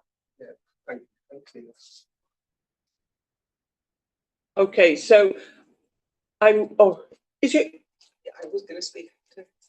Oh, did I miss you? I can just punch you in and again, this is as we're going to amend things in section 3.1 on page 4 of 11, the third bullet point from the end. 3.1. Hang on. Nearly there. That bullet point refers to the split, the ratio, men to women, and at one point it says it is now 31 to 29, and clearly that should be 69. So it'd be quite good to have that kind of amended. But the main point that I wanted to make was about in relation to 4.4, which is the specific actions which are intended to help reduce the gender pay gap. And I just wanted to seek assurance that under the assessing job application outcomes in relation to candidate gender, that was looked at every stage of the process, because... Did you say 4.4, Lindsay? Yeah. Because I haven't got a 4.4, and mine ends at 4.3. Oh, 5.1, yeah, sorry, I've got some very different numbering on mine. Okay. I got a 5.1. Oh yeah, I got an actions, but it's 5.1. Yeah. Oh, right, I'm with Stephen. But I got the right section now. Yes, so it's the section that says action, specific got it. actions to reduce the gender pay gap. And it's just on the first bullet point about assessing job application outcomes, just seeking assurance that that will cover all stages, because it's well known that if you track from application through to maybe long listing, then shortlisting, and then appointment, you can see whether you've got you know, unconscious bias built in or whatever, so you can see what happens. Absolutely, that's what we would be doing. Great. Yes. Thank you, Lindsay. So that's another important point. So I don't think we are in a position where we can give conditional approval to this report. We need to see the new data, albeit for individual sections of the trust. The figures are not going to change. It's the combined totals that will change. So I'm going to ask that we can approve the gender pay gap annual report conditional on us receiving the updated figures and responding to any queries should they arise as a consequence of receiving those figures. Thank you. And 5.3 that takes us to now, which is the Equality, Diversity and Inclusion annual report. Sarah, I think this is you again. 4 in a row for me. So in terms of the Equality Annual Report, again, this was considered at Quality, Safety and Performance Committee, so thank you to colleagues there. This is, again, a report we're required to produce annually. And what we have here are data per protected characteristics. And we have actually got included the comparison with census data where we can. We will be looking to include the LGBT census data for next year. We can have comments that that's not included at the moment. Very importantly, of course, we've also included the overview of the Strategic Equality Plan objectives, which colleagues here have seen previously, and we can now obviously integrate those into this report as we go through each year. And what we can see here is that those objectives run across 4 years, so 24 to 28, and we will be reporting progress against each of those. And we are basing our annual work programme around equality, diversity and inclusion on those meeting those strategic equality objectives. So I'm happy to take any questions on this, Chair. Okay, thank you, Sarah. I'm looking around to see if there are any queries. Lindsay, please. It was just that I took the opportunity to look at the census data just to kind of have a sense of where do we sit in relation to that. So if it's helpful, Chair, just to share, but actually it's looks like a quite positive position then for the trust in terms of the staffing. So in the census data, 89.4% are describe themselves as heterosexual, whereas for the trust that's 82%. And LGBT, which is lesbian, gay, bisexual or other sexuality, in the census figures that's 3.1. This is census figures for Wales, it's 3.1%, whereas for the trust that's 6%. And a no answer is 7.6% in the census figures and 5% of Velindre. So that indicates that people feel safer to specify their sexuality when they're filling in their. So I think that's really helpful. Yeah, but it's really, really helpful. One other thing I wanted to add is we have now received as an organisation the first of our workforce race equality standard reports, which is obviously very important for us in terms of understanding a range of metrics around race specifically, and we will be bringing a detailed report on that through the next board governance cycle. But one thing it has picked up is the degree of under-reporting or not declared. And I would encourage everybody around this table, for example, we've got some people at board level, because one of the things it does is measure the composition of boards compared to the overall composition of our staff. And we've got some undeclared. So we need to increase the number of people who've declared their ethnicity on ESR across senior colleagues and board level colleagues. So just encourage everybody to do that if they haven't already done so, because these are relatively easy wins, and they should be for us really in terms of actually increasing reporting. And we, as I said, we'll be bringing the detail of that through the next governance cycle. Right, okay, so right, we look forward to that coming to the next governance cycle. It's not Leanne that's taking the minutes, it's actually Kyle. So I got it muddled, it's Leanne is looking after the technology. So Kyle, did you hear Lindsay giving us the census data? I did, Chair, yes. Can you hear me? Can you hear me? Yes. Okay, great. Yes, I did hear the data. Thank you. Thank you, Lindsay, for doing that. That's really very helpful. So we're asked to approve the Equality, Diversity, Inclusion Annual Report, which I'm content to recommend that we do. Thank you. So now we come to 5.40. Bethan thought this would be conducted in Cymraeg. So perhaps Sarah, this is your report to introduce. So over to you. Okay, thank you again. Just some key points. First of all, thank you to Gareth. He did communicate with me over the weekend in terms of some typos in the report. So they've been corrected, and the version you can see uploaded this morning on admin control is now the corrected version. So hopefully colleagues will have that version in front of them. And some key points really is, huge amounts of activity in this space over the year, and a very, very positive move forward for the organisation. We have received, however, 2 complaints from members of the public and 2 language commissioner investigations. And of course, those are clear markers in the sand, aren't they, in terms of how we are doing as an organisation. We've responded very, very positively to those and actually taken very proactive steps to move us as far as they've said we need to go and then beyond, I think, which I think is an indication of our commitment to Welsh language, both in trust-wide services, but also, of course, in the divisions where most of the activity takes place.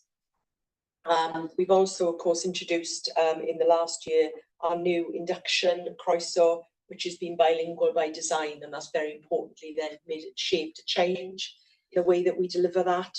And similarly with our values and behaviours, the whole exercise around the development of the values has been designed bilingually, so we can include and the words we're using are truly appropriate in that situation.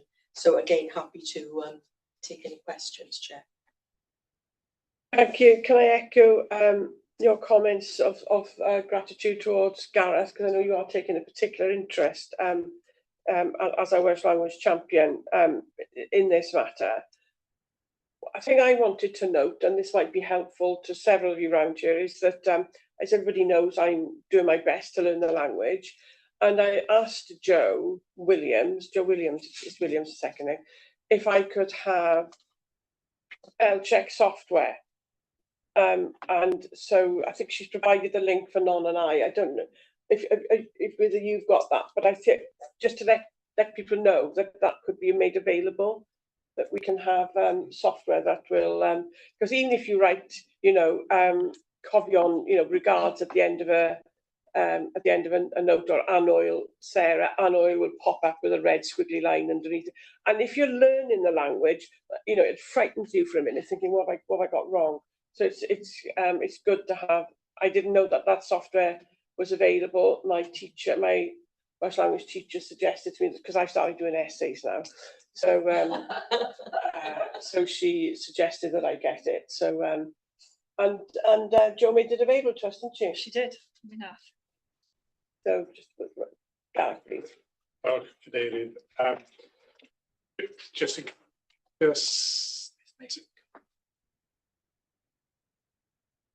So i ddim yn gallu weld fy earphones. That's not video. It's from your neck. Oh, so, did you know that? I've been out to the car with this. It's a necklace now, yeah. Right. Right, barod. Just i gadarnhau sydd diddordeb dy fi yn cael y ddiddordeb yna i allu cywiro sillafu yn Gymraeg, os gwelwch yn dda. Ac yr unig pwynt arall i ddweud yw dwi heb gael cyfle eto i sicrhau bod y gwalle oedd yn y fersiwn blaenorol, bod nhw wedi cael eu cywiro i gyd yn y fersiwn sy'n nawr yn admin control. So fel licen i gael cyfle jyst i wneud hynna, i wneud yn siŵr bod gyd wedi cael eu bifol. Yeah, okay. Diolch yn fawr. Stephen, please. Just for information, really, the papers now advantage of my admin control. And I keep refreshing this, not coming back. I don't think anybody else, I think you've got the same problem.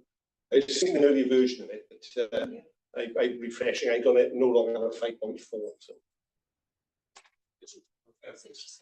Mine is still there. It's just it's just quite random the way things are. Yeah. Versions.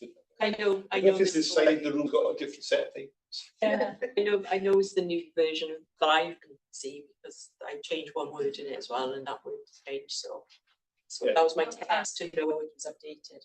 Yeah, I'll ask them to refresh admin control, please, Kyle, to make sure that the pack is updated.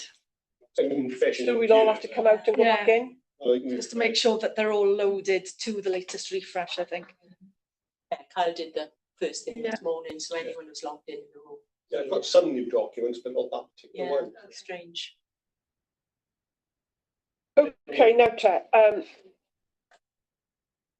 so we're asked to approve the Welsh Language Annual Report, which I would recommend that we do, subject to some corrections that Gareth might want to check. So if we can have that as quickly as possible, so that this can be signed off. And we note in the discussion that Gareth would like software, so we can ask Joe to give you the link. You do that, Seth. Okay, that's excellent. So, 5.50, TCS Programme Scrutiny Subcommittee Annual Report. Stephen, this is over to you. Thank you. Thank you. Yeah, I'll take it that colleagues have been. Have you got it? I have, yeah. So just got one paper in this thing. So I've got papers I have interest to see as well, so that's fine. So like I say, assuming people read through this, I suppose I just want to repeat what I said before. My thanks in particular to Gareth and Hilary for their contribution to this committee. It's been a particularly busy year for the Scrutiny Committee. Because of course we're moving towards a position of closing the deal for the MIM contractor and then finalising in parallel with that the full business case. So it became particularly busy for the last quarter of the previous year. And if you look at the table within section 4 on page 3 of 6 and 4 of 6 of my version of this, there were quite a number of meetings held. There were 3, I just remind the board of this, there were 3 meetings held on the 1st of Feb, the 5th of Feb and the 6th of Feb, which were actually really one meeting in 3 parts. When we went through hundreds of pages of documents for the contracts and the FTC, etc. And in total, the meeting lasted 10 hours. It was that thorough. So that's why I'm so grateful to my IAM colleague and to yourself, obviously, John, because you attended the meeting. So a huge amount of work and a huge thank you to the exec team supported our entire process and their teams as well. So everyone's going to add anything to this, people have got. Well, I'd like to thank the committee that I attended. I'd thank the committee because if we didn't have the scrutiny committee, all of this work would have to be done in the first instance around this table, and we'd need 2 days for a board meeting, wouldn't we? So I think this has really worked, you know, with the delegated authority that's gone from the board to TCS. I think it's really worked very well. Gareth, please. Just 5 pwynt, so lwch yn dda, ar dudalen 5 o 6, yn paragraff 6.3. Da ni'n gweud fyna yn yr ail frawddeg bod yr achos busnes llawn wedi cael ei gymrydwyo gan y bwrdd a Llywodraeth Cymru yn mis Mawrth 2024. Dyle hwnna fod yn y ddau fan. Ond y pwynt mwy pwysig yw bod nhw heb, bod yr achos heb cael ei gymrydwyo eto. Mae'n dal, mae hwnna yn dal I ddod.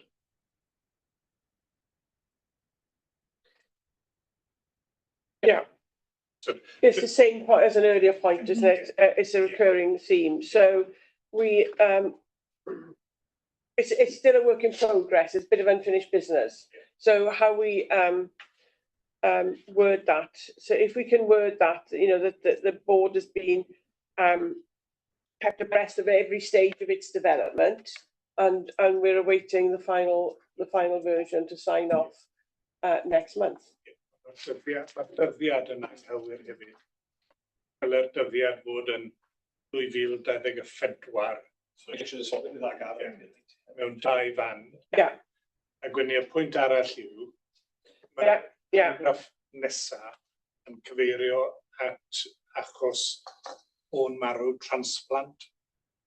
A dwi ddim yn meddwl bod hwnna wedi mynd I TCS, nath hwnna fynd I Strategic Development Committee.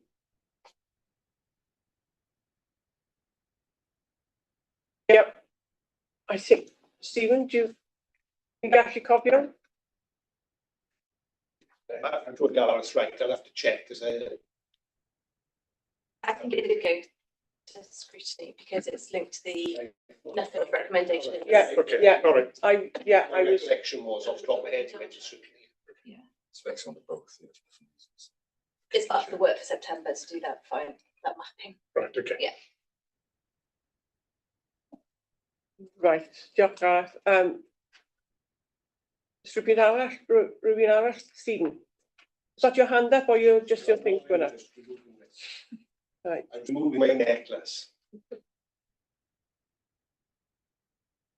Okay.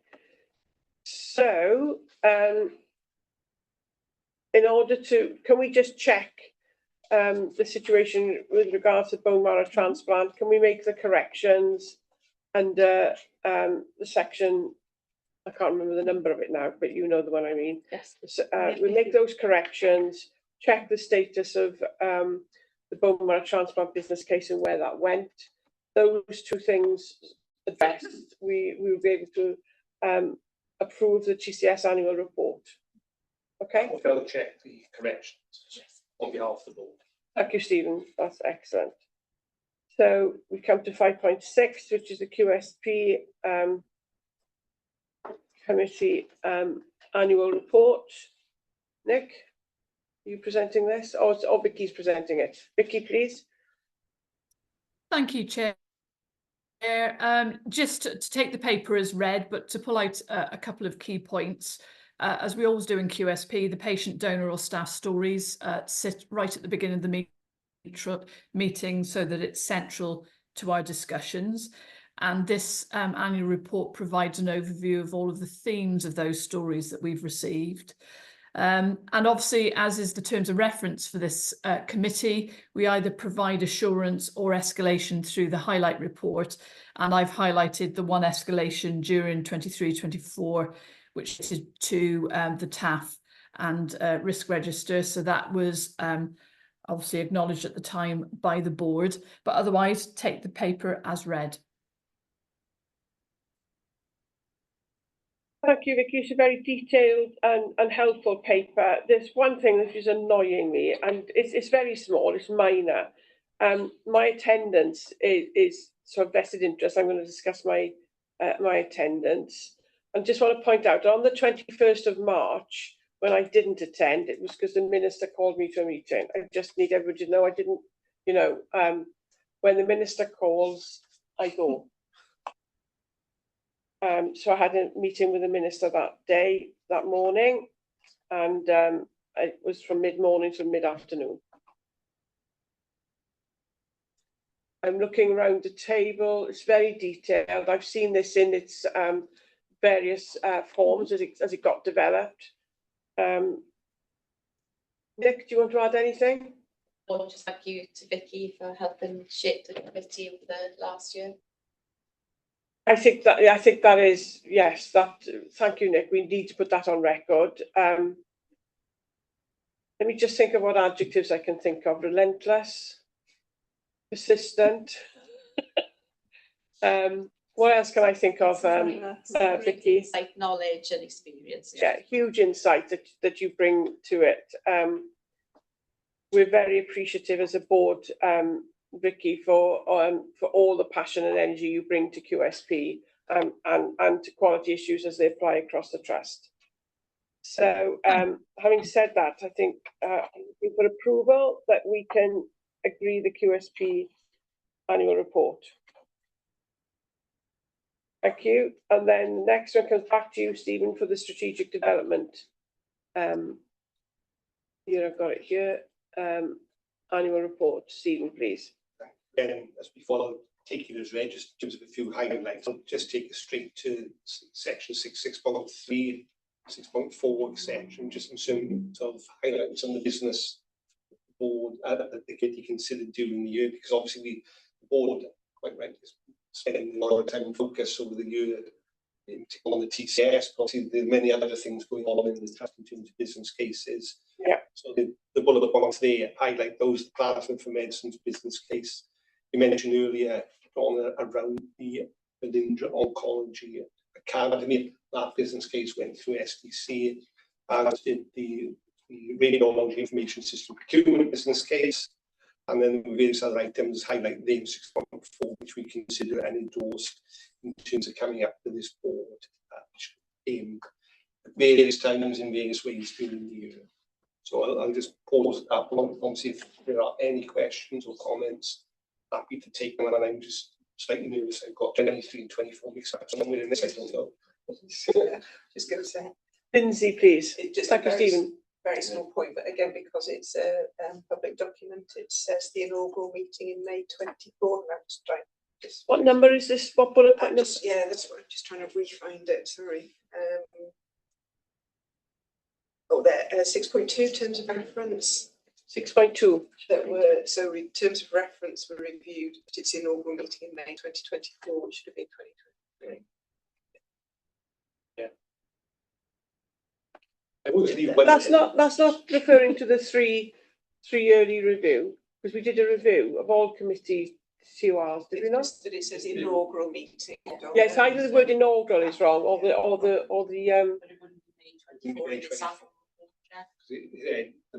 Oh yes, yeah, that's quite right. Absolutely right. Yeah, normally if I'm embarrassed to find things. Thank you for entering the fray as well. So, does that need to come out and go into next year's report? Oh, it should be May 2023. I'll put it to May 23. Okay, got you. Okay, thank you. Thanks, Lindsay, for that. So an observation from me is that this is a committee that has really come into its own.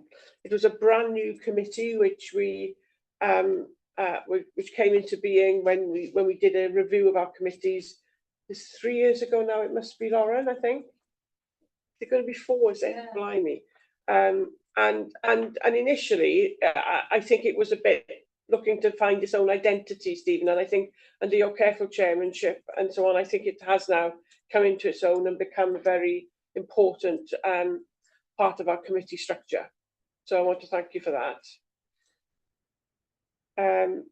And it does its own share of heavy lifting. On that one, sorry, just reflect on the question inaugural. Obviously, that wasn't the inaugural meeting in May 23, but I think it should just say the meeting in May 23. Yeah. But thank you for your kind words, Donna. And again, I thank my colleague IM who supported that process and the execs, all the hard work in the background. So, subject to some editorial corrections that we've discussed, we can approve the Strategic Development Committee annual report. Thank you. And then we can, oh, sorry, Gareth, I didn't see you there. Just i nodi bod yr adroddiad blynyddol i'r Pwyllgor Archwilio, bod hwnna wedi dod i'r bwrdd yn barod nôl yn mis Mai, achos wrth edrych ar yr eitemau yma, sy'n rhywun yn meddwl bod dim adroddiad blynyddol i'r Pwyllgor yna, ond mae wedi dod i'r bwrdd yn barod ar y 30 o fis Mai eleni. Oh yes, absolutely, yeah. Yes, in May, yeah. So Perhaps if you can note that, Kyle, but put it at the beginning of the section on these reports, that the Audit Committee's annual report is not included in this pack because it came to board in May 24. Thank you, Chair. Will do. So if we could go to 5.8, which is the annual Putting Things Right report. Nick, this definitely is down to you to introduce. Thank you. So Tina Jenkins was going to come and provide an overview of these papers. I've studied down given the time. So this was received and we had considerable discussion in respect of this at the Quality Safety Performance Committee. We concurred with the proposed assurance rating of a level 3. What was highlighted from the committee was the positive reduction in falls that have occurred this year compared with previous year due to the improvement work that have taken there, and a request for future reports to include a trending of themes over time to look at are the actions actually having the desired impact. So I pause there, given time, take any questions or comments. Thank you. Thank you, Nick. Are there any queries or observations for Nicola, noting the observations you've made about falls, for example?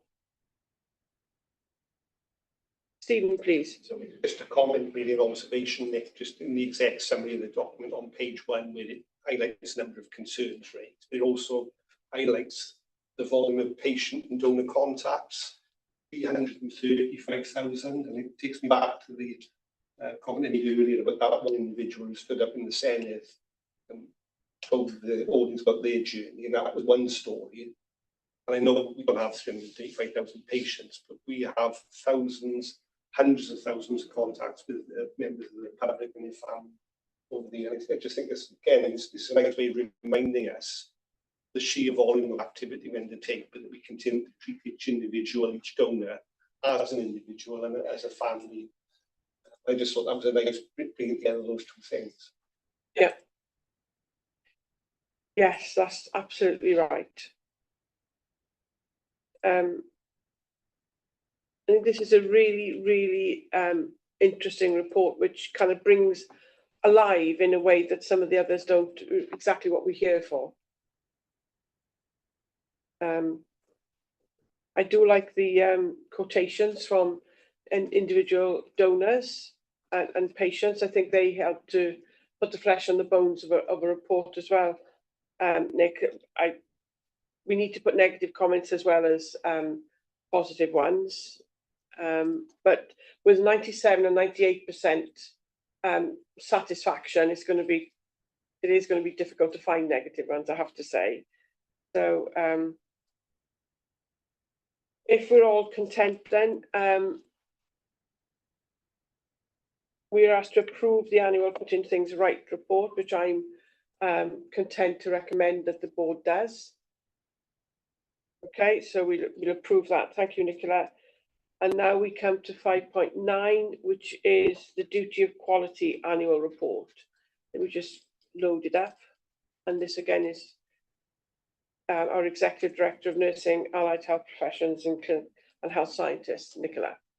So our first Trust Duty of Quality annual report that we produced in line with the new legislation.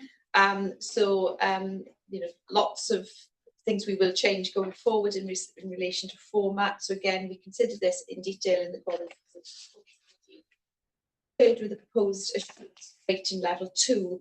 And the rationale for that is because recognise that throughout the year we haven't quite fully embedded as we should the quality impact assessment process for all strategic decision making. So that's an action through board governance for us to do, make sure we're more robustly this year, and discussion we had earlier in respect to reference of committees, etc., will support that, and the delay in our quality dashboard and the harm safety measures being part of our performance management framework. And again, that's a prioritised piece of work for this year, and we know it's due to us using the BI resource to support our SACT delivery. So those were the two reasons for that level 2 assurance rating. The committee also wanted to thank Clice because they had helped us with the format of the report. I've had a really good discussion this morning, or I've noticed he's left now with David Cougar, and really about how we can interlink in, hi David, interlink with the new patient engagement board in respect to this work, and really making sure that we are covering what our patients are requiring of us going forward. So I'll stop there and take any questions or comments. Thank you, Nicola. I'm looking around the room to see if there are any comments. Vicky, please. I think, thanks to Nick, I think just concurring with her reasons why this was a level 2, this was our lowest assurance level, but actually all for the right reasons. And I think if we can resolve the reasons that Nick has outlined, then we were confident as a QSP that will progress significantly by this time next year. Thank you. And this was why coming to that rating was widely consulted upon, wasn't it? You know, so, and that's being so open, transparent, honest about where we are. And even though that is the case, I want to say, Nick, your leadership here has been on a Welsh level, on an all Wales level, as well as in this trust, has been outstanding. And I think we should put on record that is the case. And we look forward to you developing the quality impact assessment and to us being developed into knowing what we're looking for, where we look for it, and so on in our reports going forward. So just looking forward to you taking us on that journey, Nicola, as we go into the next stage of implementing the legislation. There being no other queries or observations, as we've noted, this has already been through QSP. We approve the first Trust Duty of Quality annual report. Prior to it's been translated and put on the Trust website. And the next item is 5.10, which is the Professional Registration and Revalidation annual report. So, Nick, this is you as well, I think, isn't it? Yes, it is. Thank you. So again, being discussed at the Quality Safety and Performance Committee, assurance rating of level 3 was endorsed there. Again, that level 3 was due to the lapsed NMC registration that we saw during the year due to a breach in the check-in processes. For assurance purposes for board, the individual did not work whilst unregistered. And that re-registration took place very swiftly. However, a number of changes have been made, enhancements to the check-in processes within the council service. The outcome of the discussion at the committee was really asking that we now urgently review the professional registration policy, as that's been was out of date. And also the committee had requested assurance in respect of the registration check-in for temporary locum and agency staff, and that was provided at the committee. Thank you. Thank you, Nick. This is, it's a very straightforward report because it's kind of it's a response to a statutory requirement, isn't it? So there's no room for kind of it is what it is. I mean that in a positive way. And I think revalidation for all professions is now settled into we're accustomed to it, we're used to it, we know what's expected of us. It was a scary thing 2 years ago, but it's not so scary now. And one day, I probably won't revalidate again, but one day I will try and revalidate once more and try prospectively to keep my files in order so that when it comes to revalidation, I just turn up at the meeting and everything's there in date order, ready for the meeting, rather than I'm scrambling around in drawers and files for days. Anyway, there being no queries raised, can we requested to note for assurance purposes the 23-24 position in respect to professional registration, revalidation compliance across all professional groups within the trust. Thank you. So next is 5.11, which is the patient and donor experience annual report. Chair, so again, discussed in detail at the Quality Safety and Performance Committee.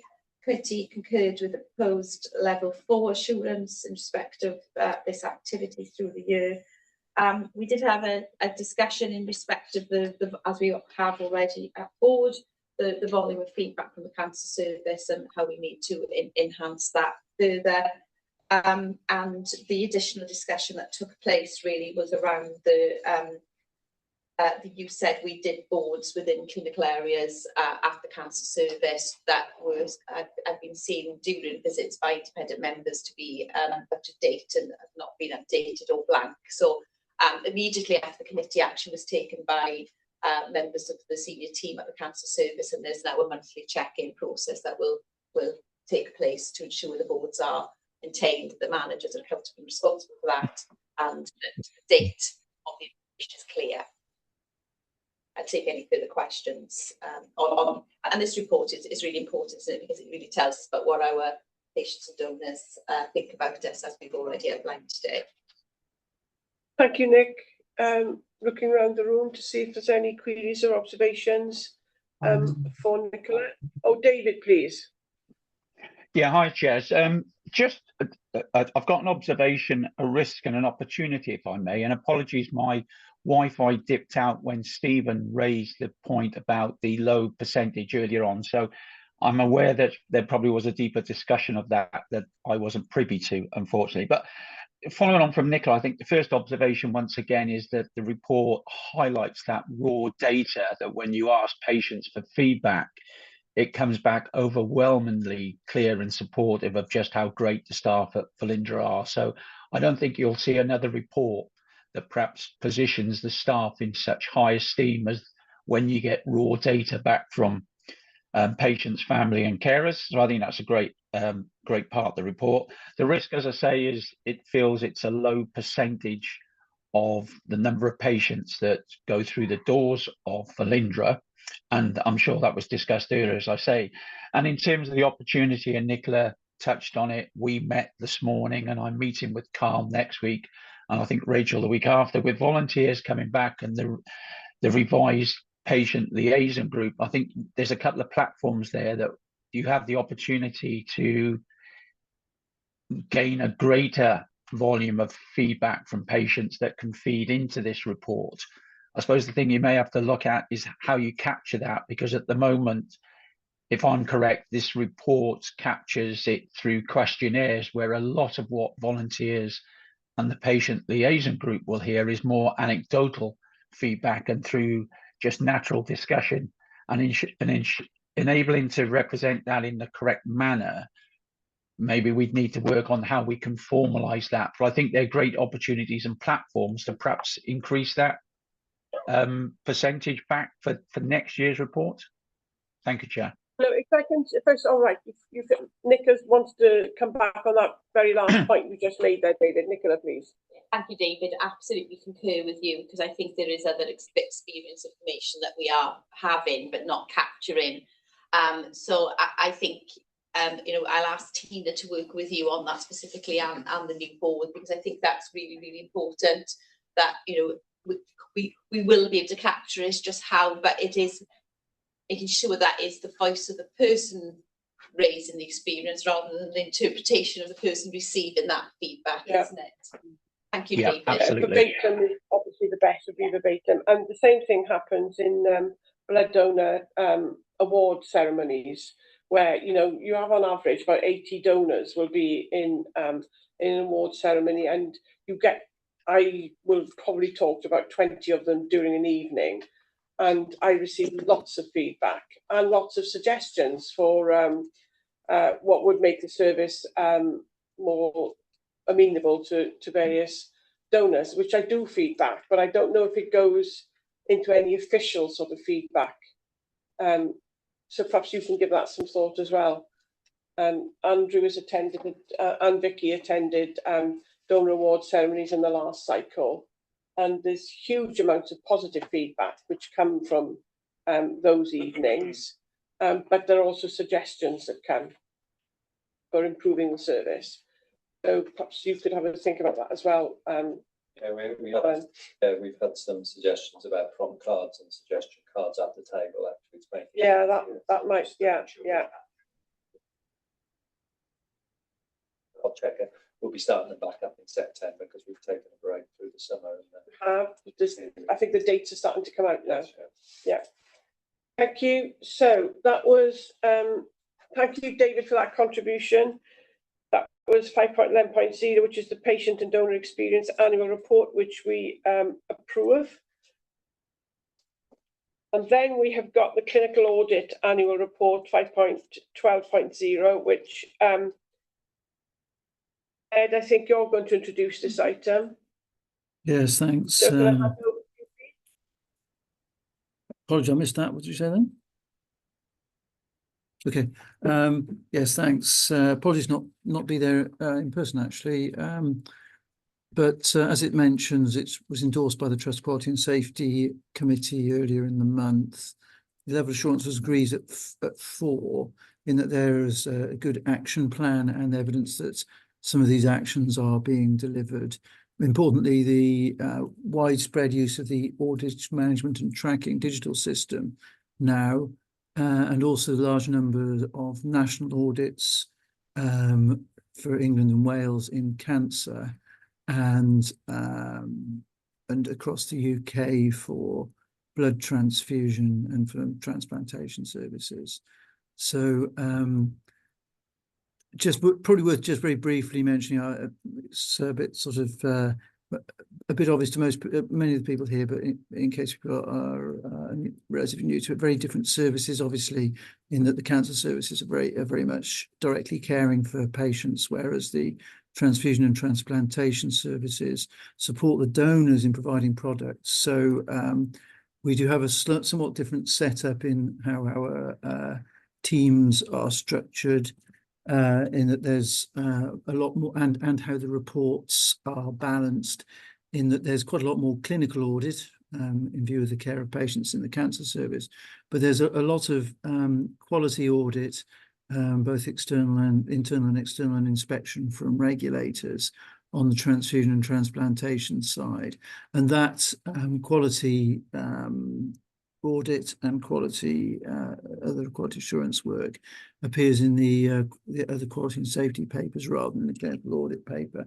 So understandably, there's a bias in the clinical audit paper in terms of volume of information present towards cancer services. And there are some areas of improvement mentioned, but some very good outcomes. And as mentioned, where that involves feedback for clinical advice given, etc., it's extremely good. And I think just wanted to highlight, in addition to the widespread use of the AMAT digital system now, that both the positioning of the clinical audit team in quality and safety, along with the quality audit team, it's given quite a focus to the workload, so to the work and the nature of audit, in that it's very much driven by performance measures and feedback and incidents that are coming through the various areas. So I think that's reflected in the nature of the audits done. And just for clarity, there was some feedback regarding in the field of transfusion, the Infected Blood Inquiry has recommended having better digital systems, and also there was a recommendation by the Health Technology Wales that better digital systems should be in place from a cost effectiveness basis, so both safety and cost effectiveness. And we are trying to drive that as best we can, because that's predominantly systems within hospitals to trace who's getting blood and why. And that, if those systems are in place, it will really make the audit of blood transfusion practice across Wales a lot easier. So I just thought that was worth bringing out, in that the audits that we do of transfusion practice in hospitals, and to a degree transplantation practice as well, are very much dependent on fairly high band, high qualification people doing manual audit work to obtain the information. And so anything we can do to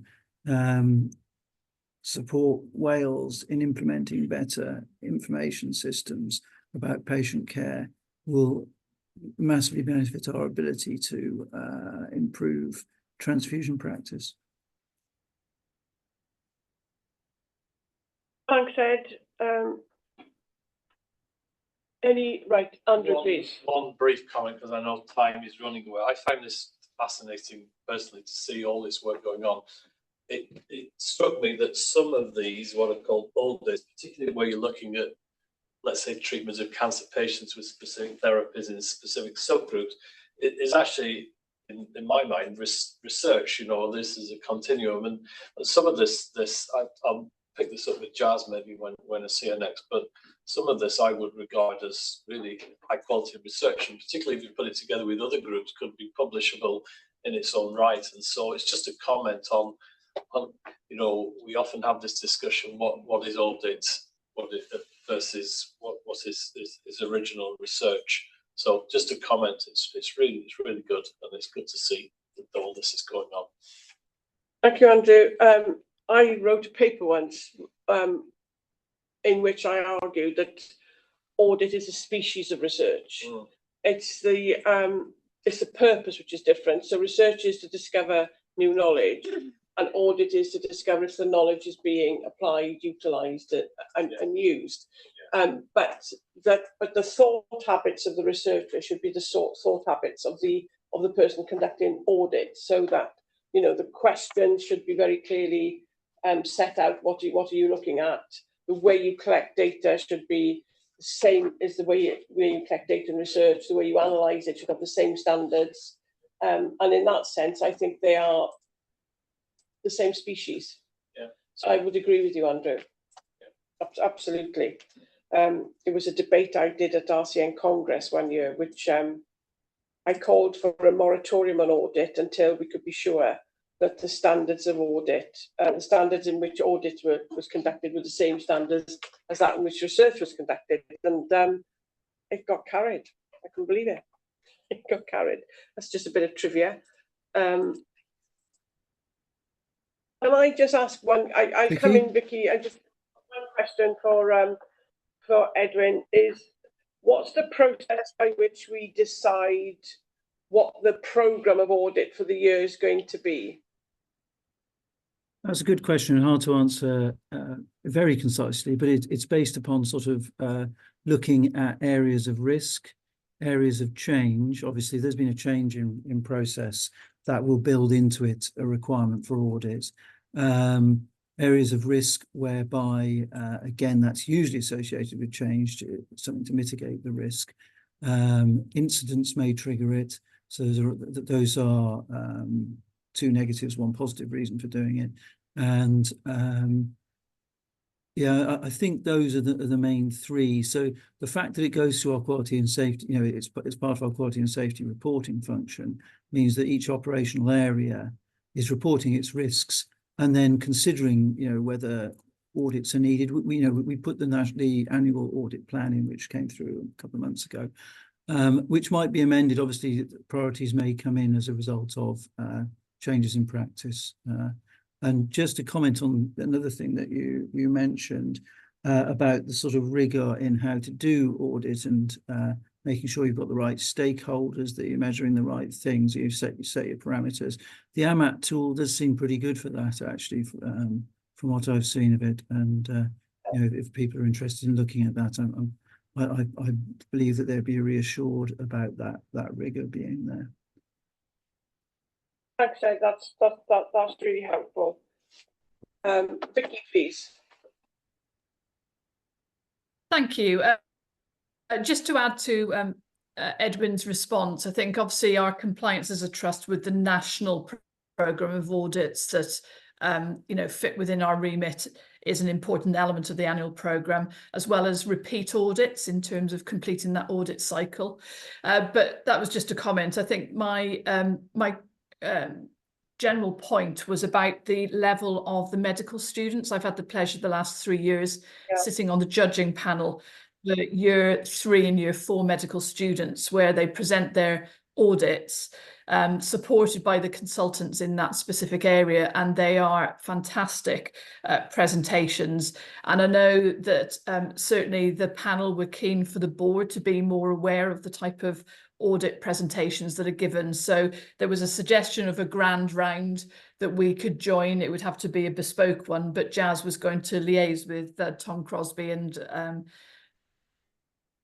try and organise that. So I think hopefully then the board could be cited on the good example of medical student audits.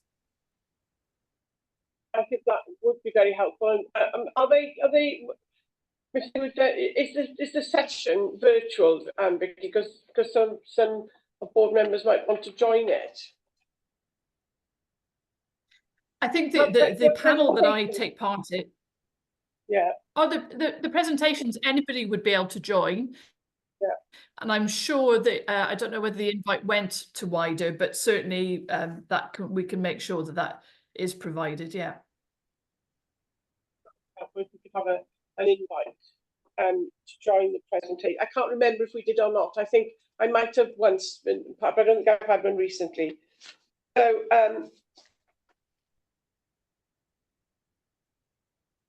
right, so that's the last. So can we approve, please, the clinical audit annual report? Thank you. Thank you, Ed, for introducing the report. That's the last of the tranche of annual reports that we've been asked to consider. It's a huge amount of work has gone into, I think it's something like, I can't remember now, it was 16 or 17 reports that we've approved or looked at today. It's a considerable amount of work that these reports reflect across the breadth of the trust. I don't think there's any stones unturned in relation to the number of audits that we conduct. And I, on behalf of the board, want to say that we're incredibly grateful and thankful for all the hard work and dedication that goes into the work which these annual reports reflect. So I would like that noted in the minutes, and hope that exec colleagues will pass that message on to the colleagues that they manage as well. Right, I'm going to suggest we've got one item and then we've got consent. Plough on to lunch. That's what I'm going to suggest. So if we can, I take it you're all in agreement. I am unanimous that I want to plough on to lunchtime. If I can go to 6.1, this is the planning and strategic development section. The first item there is the project board terms of reference. So Lauren will have to explain for everybody what the project board is, particularly for Anna, and then we'll look at the terms of reference. Thank you, Lauren. Thank you, Chair. So I'm presenting this as the Major Transformation Programme Director, of which obviously the New Velindre Health Centre is part of that overall transformation portfolio. And the reason this project board terms of reference come into trust board for approval is the changes to governance as a result of PwC review that mean that the project board now reports directly into trust board, with the Transforming Cancer Services Scrutiny Subcommittee having delegated authority from the board for assurance over those matters. So the main changes are the combining of the enabling works and New Velindre Cancer Centre projects, previously referred to as projects 1 and 2 in old language. The changes to the reporting lines are included. There are details on the delivery model for the construction phase for the project board for the next 3 years. So that's the way in which the work streams are organised and the activity groups. And in terms of membership, the chair will be the SRO once appointed, and the terms of reference makes it clear that in the interim that'll be the Executive Director of Finance. The Vice Chair, noted in the terms of reference, will be an Executive Director, and this was a point raised at Scrutiny Committee, which we will need to then agree the role title that will fulfil that Vice Chair role as an Exec team once we've agreed that, and all the executive members of the board are now members of the project board. So there's been other changes to the attendees, and but that's that's the most fundamental changes.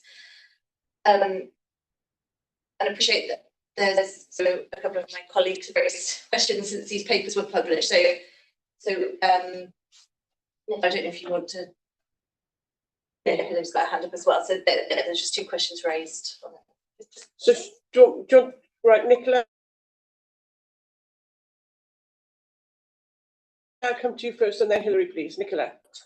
Firstly, is at 2.5, and that's the level of oversight that's been asked of this board in respect of equipment. I don't think we would quite want to go into that level of detail, so I think we just need to slightly change the wording of that. That's going into sort of more subgroup territory. So this is on section 5. Not 2.5. Or 2.5. Sorry, I need to just go back and find it.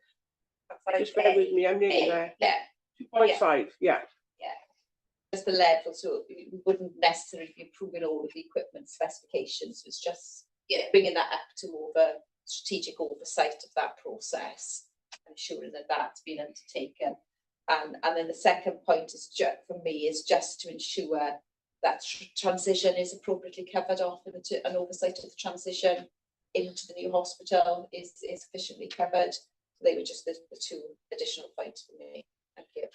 Thanks, Nick. I was going to ask a question about the first point in 2.5, which is approve equipment specifications, but tenders and the awarding of contracts and orders. I think that isn't that a broad decision? Depends on the delegation framework. Yeah, this will be the full raft. Which is written will be the full raft of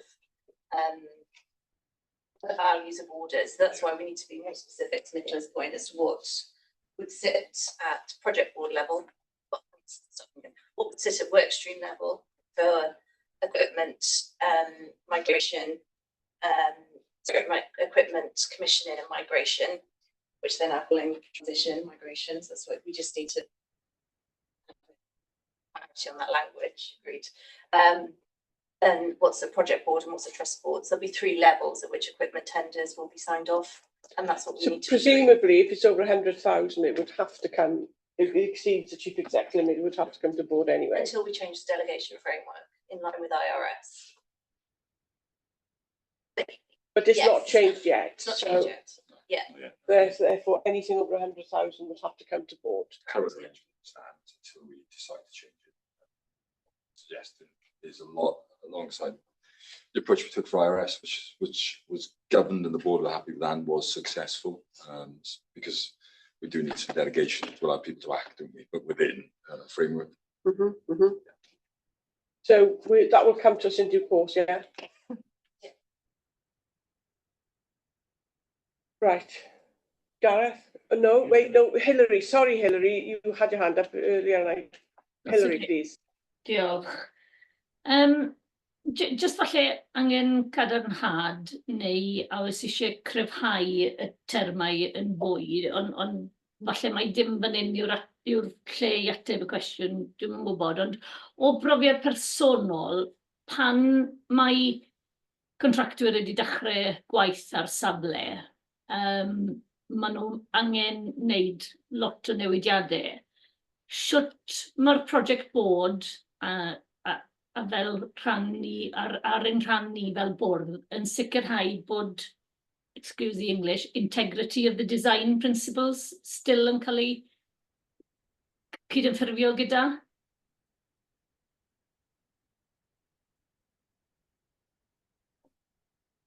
Well, can I suggest?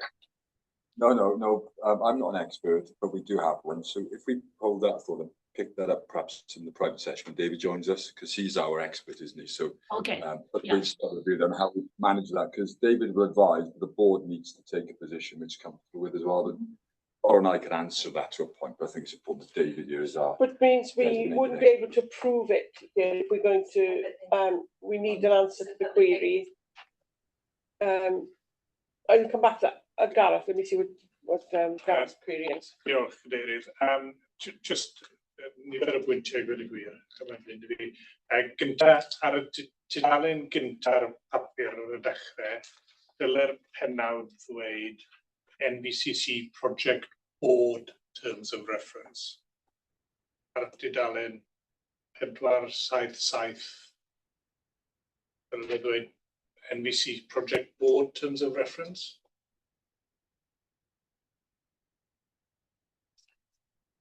On the paper.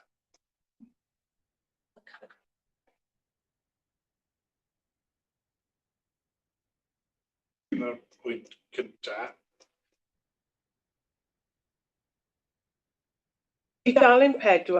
477 o 6. 477. Y pennawd.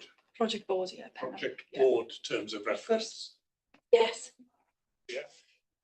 Okay. Dyna'r pwynt cynta. Wedyn ni... Oh, gosh. A wedyn ni,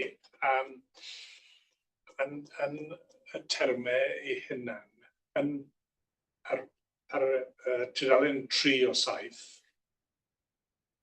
yn paragraff 3.1, mae'n dweud, the project board is accountable to the chief executive.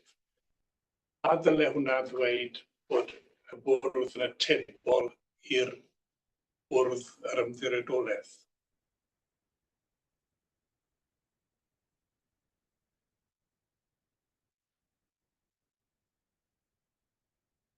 We actually pulled over 3.1, but for a different reason in terms of the SRO role. But discussion scrutiny where we had it, because actually when the SRO role is agreed, we will need to review that job description against this terms of reference as well. Appreciate you're making a different point, Gareth, because we would use, because the project board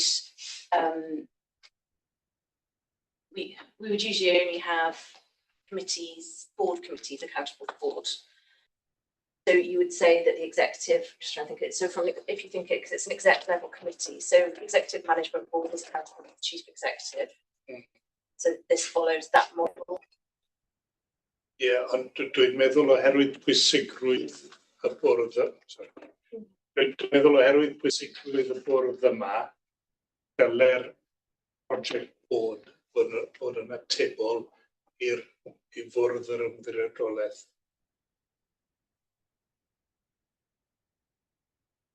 If they're making decisions, which they are, in according to these terms of reference, they're making spending decisions, awarding contract decisions, going out to tender decisions. So they're making decisions on behalf of the board.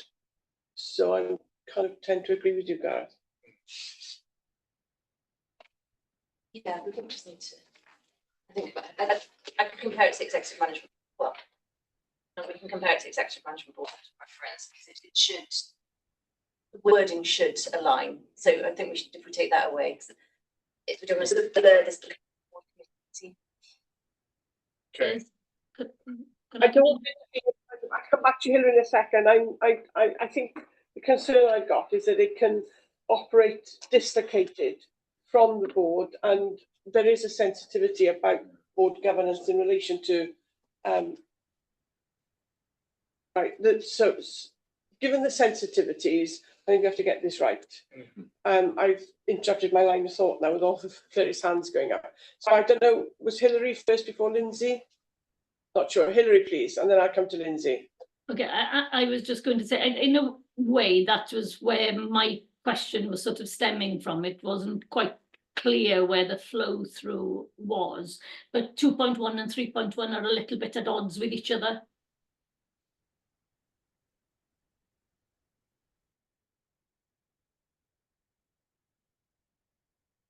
Can I just come in as well, Donna? Yeah, okay. I haven't got a 3.1 actually, but I've just it's got impact assessment and then it got Not in the terms of reference themselves. Oh right, okay. Lindsay, please. Yeah, so I was just going to add to that discussion really, that I think I actually take kind of Lauren's point about is thinking about where it should sit, and therefore you we would kind of make its decision-making powers according to where it needs to sit. So if it's equivalent to the executive board, and its decision-making powers should sit there, which means it shouldn't be dislocated from the board, because the flow of governance should then come up through the right process, which is through the chief executive and then into the board. I think it does feel important that it doesn't have a level of decision making that takes it outside of that working, because then your concerns, the risks would be there, wouldn't they? So I think it's about saying this is where it sits. This is therefore its decision making authorities. And what's the relationship to TCS? Well, I mean, if I just go back to what's it trying to achieve, just remind ourselves what's the problem is this report is trying to help us solve. So one of the problems was essentially PwC felt there were too many layers of meetings between people doing the work and the board. That's because for your point, so actually it's trying to reduce that and make sure there are no dislocations. So it's doing exactly what we wanted to do. Lauren's point's important then, that it's pretty much the same as EMB and its powers, because ultimately then it does report, it's held to account by the TCS committee still, isn't it, in terms of and then you've got the board. So I think ultimately the chief executive is accountable to the board for everything, isn't he or she? So that doesn't change at all. But whoever's in charge of this still reports in terms of so until the SRO is about, the SRO will be accountable. David to the SRO, then the SRO to the chief executive, and then to the board. So that's a nice, straightforward, clear line of accountability and responsibility. Ultimately, the executive is responsible for everything, held to account by the board. So that's what this sets out to achieve. It's just tried to take away, for example, he was going to the strategic capital board, he was going to all these different places. It's taken out 2 layers of governance from the 4. And all we were doing was duplicating the conversation in 3 or 4 different places. It's saying, straighten the line. There's a project board, which the executive are now on. Get the executive closer to the project. Make sure it's straight to TCS and the board. It's just really just trying to shrink any room for misunderstanding or duplication and say, right, there's a simple job of work here to do. Build the hospital on time, to quality, to the budget. That's what it's trying to do. So I think your point that the 3, 2, 1 and the other one do seem to... Well, what you're talking about governance reports, exactly. Accountability. But I mean, Nicola, you have been Can I get Stephen in, because Stephen's had his hand up for a while. Yeah, Stephen, please. So in a sense, we've gone slightly rehashing the discussion we had with TCS, because we had some of these queries. Obviously, it then comes down to people's interpretation of words. So, from my perspective, just to share my understanding of what I think these words mean, I think you've summarised in that last sentence. In 2.1, I'm on the terms of reference. It talks about the budget board will report directly to the trust board. At TCS, we then ask the question, does that mean there's a committee of the board? And the answer is, well, my reading this is the project board's activities will be directly reported to the board, to the chief executive. And then 2.2, it talks about the assurance and the governance process, is that things requiring board formal approval will first go through TCS scrutiny for endorsement, as is the case with all of those things now, by whatever means, it goes through TCS here. But I think we are talking about different two facets, or 2 sides of a cube, whatever analogy you want to use here. Facets of a diamond, I don't know. What I do agree is, I think we really recognise in the wording needs further clarification. Because what we can't afford is ambiguity or misunderstanding. And part of the board thinks this means one thing, part of the board thinks this means something else. But I just think there's some further clarification. And if my understanding is wrong, I need to be corrected on that as well. But I think we are recognising the role of the chief executive in this. And as you say, we're trying to take out layers here. So this isn't about, in a sense, fundamentally new arrangement. It's about a shortening of the lines, decision-making lines. But fundamentals remain. Anything requiring board approval above whatever delegated limit has to go through TCS, has to be scrutinised, has to be endorsed, has to come here. At the other end of the spectrum, there'll be some relatively minor decisions which the chief exec would routinely take in any situation, in any circumstance, or any activity. and then there's this spectrum in between. That's where we need the clarification, I think. So that's just my reading of this. So is it going to be possible for us to approve it in the absence of a scheme of delegation? Would that be a little bit reckless? Yeah, the scheme of So that's delegation not is a altering. separate matter, but I think that these conversations do need to be reflected in an updated document. Yeah. Clear, absolutely crystal clear that everybody's citing on what they're approving. So that's quite important, isn't it? Let's take the next step. And what would be the relationship of HSB to this project board? So HSB is after, in the PwC report, it has the government layer in it as well, because it's clearly a review of us and government. So it shows the trust board providing assurance to the health strategic board in government for these matters. There's no direct reporting line. There's no direct. The direct reporting lines are. Okay, that's really helpful. Thanks. Steve, Gareth, please. Just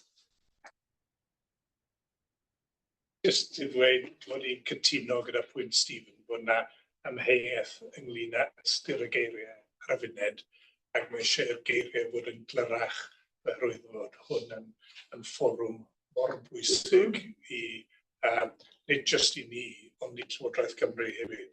Felly mae rhaid ni'n gael e'n glir a bod ni gyd yn cytuno beth yw ystyr be dyn ni'n feddwl roi mewn lle fan hyn. The appointments of deputies.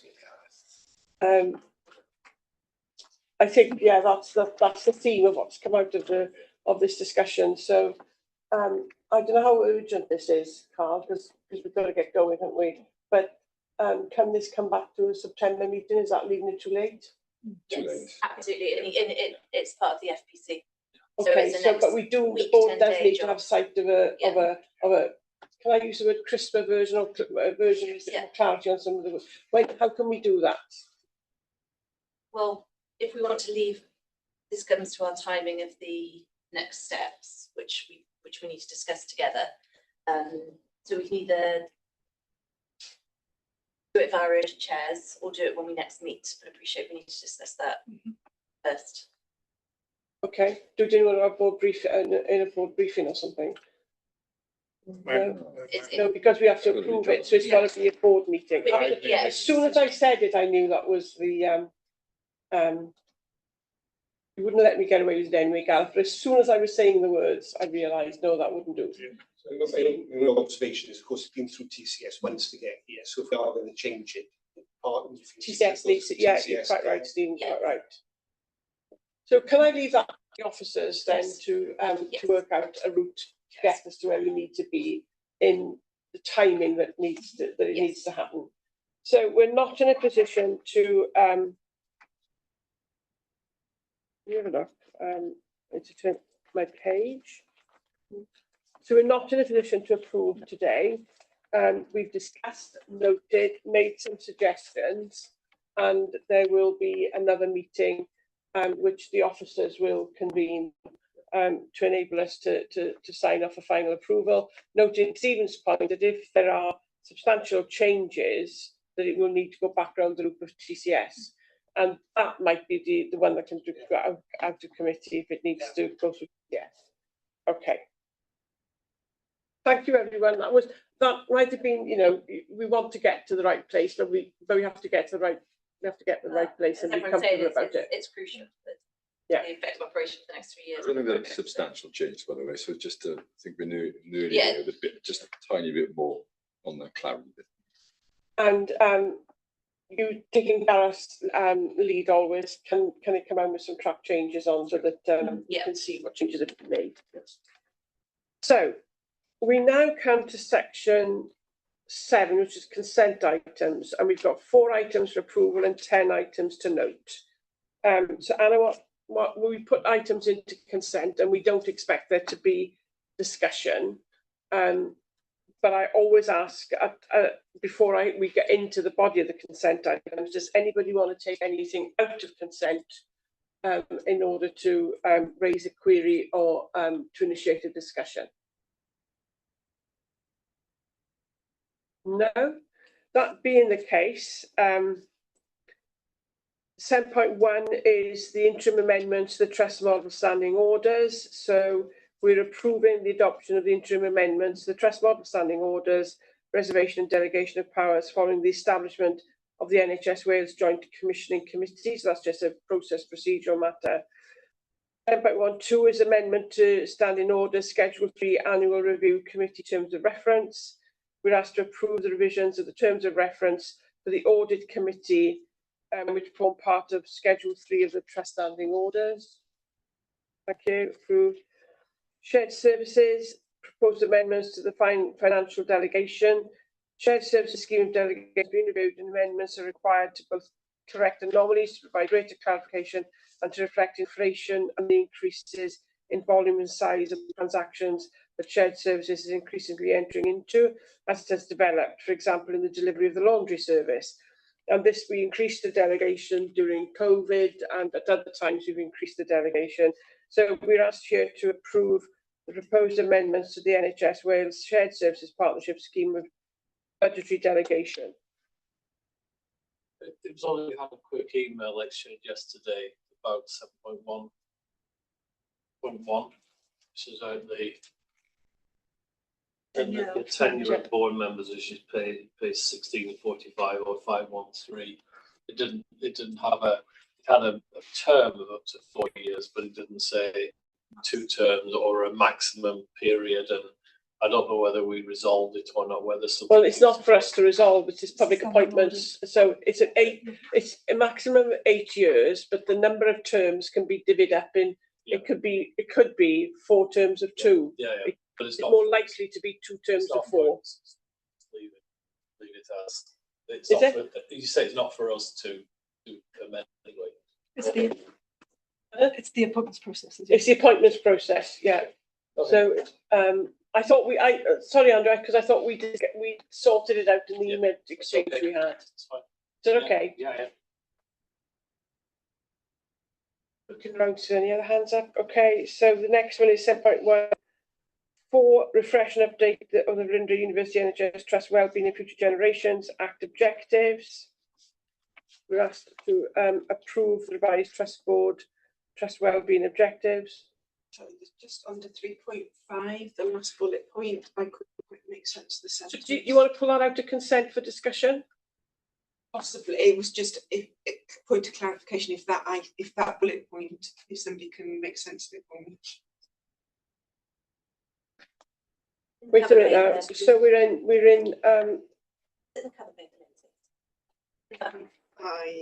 item page 5 and 7. The refreshed objectives. Yeah. Sorry. I don't know where we are now. Refreshed objectives for the 7.1.4, yeah? No. The objectives. Yes. The item. 7.1.4. Yeah. Let me just find So in my pack, page 568 of 634, page 567. I'm still not hearing the question. So it's the last bullet point under 3.5 that says strengthen the international reputation of the trust as a centre of the new art excellence, teaching, research and technical innovation. Also making a lasting contribution. It just needs to be. Yeah. Apologies. Yeah. Is this in which was this in 3.5? I'm there. Right. Yeah, I mean, there's no change to that wording. The only changes were to 1 and 3, so it's just been transposed from the Strategic Development. Is this in the bullet point list? Yes. Yeah. Last but strengthen the international reputation of trust. Again, it's just. That's just editorial, isn't it? Yeah. Thank you, Lindsay. So, does anybody know now that they want to pull items out of the consent agenda for discussion? Okay, I wasn't quite sure how that worked. I thought if it was just an error that it wasn't actually. Forewarned is forearmed. Okay. Okay, so thank you, Lindsay, for that. Who will make those changes? Lauren, thank you. Items for noting are the highlight reports from the various committees, QSP, Audit Committee, Strategic Development Committee, Charitable Funds Committee, Transforming Cancer Services, Scrutiny Subcommittee, Remuneration Committee highlight report, Extraordinary Remuneration Committee highlight report, and the Legal Partnership Forum highlight report, all for noting. Turning over my page of the agenda, then the Joint Commissioning Committee, JCC summary report for noting, the Shared Services Partnership Committee assurance report for noting. That concludes the consent agenda section. I'm not any more detail. No. So I've not been informed of there being any other business, just checking, in case anything came in last minute. So there not being any other business. Colleagues, thank you. It's been a long day. We are finishing roughly on time. Thanks, Ben. Yeah, because it says here till 3 o'clock. So the time we have lunch will be to 3 o'clock. I'll accept your applause right now.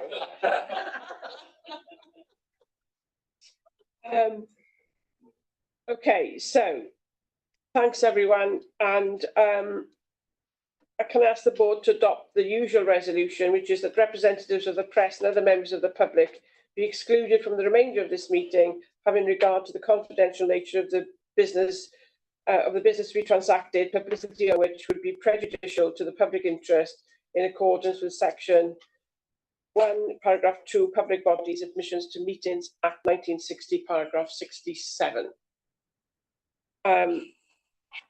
And there's a list, I can provide a list of the items that we're going to public of what we're going to discuss in our private board session.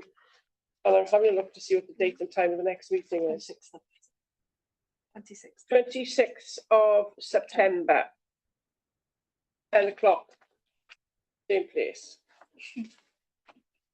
Thank you, everyone. Would you like to go to have something to eat, please?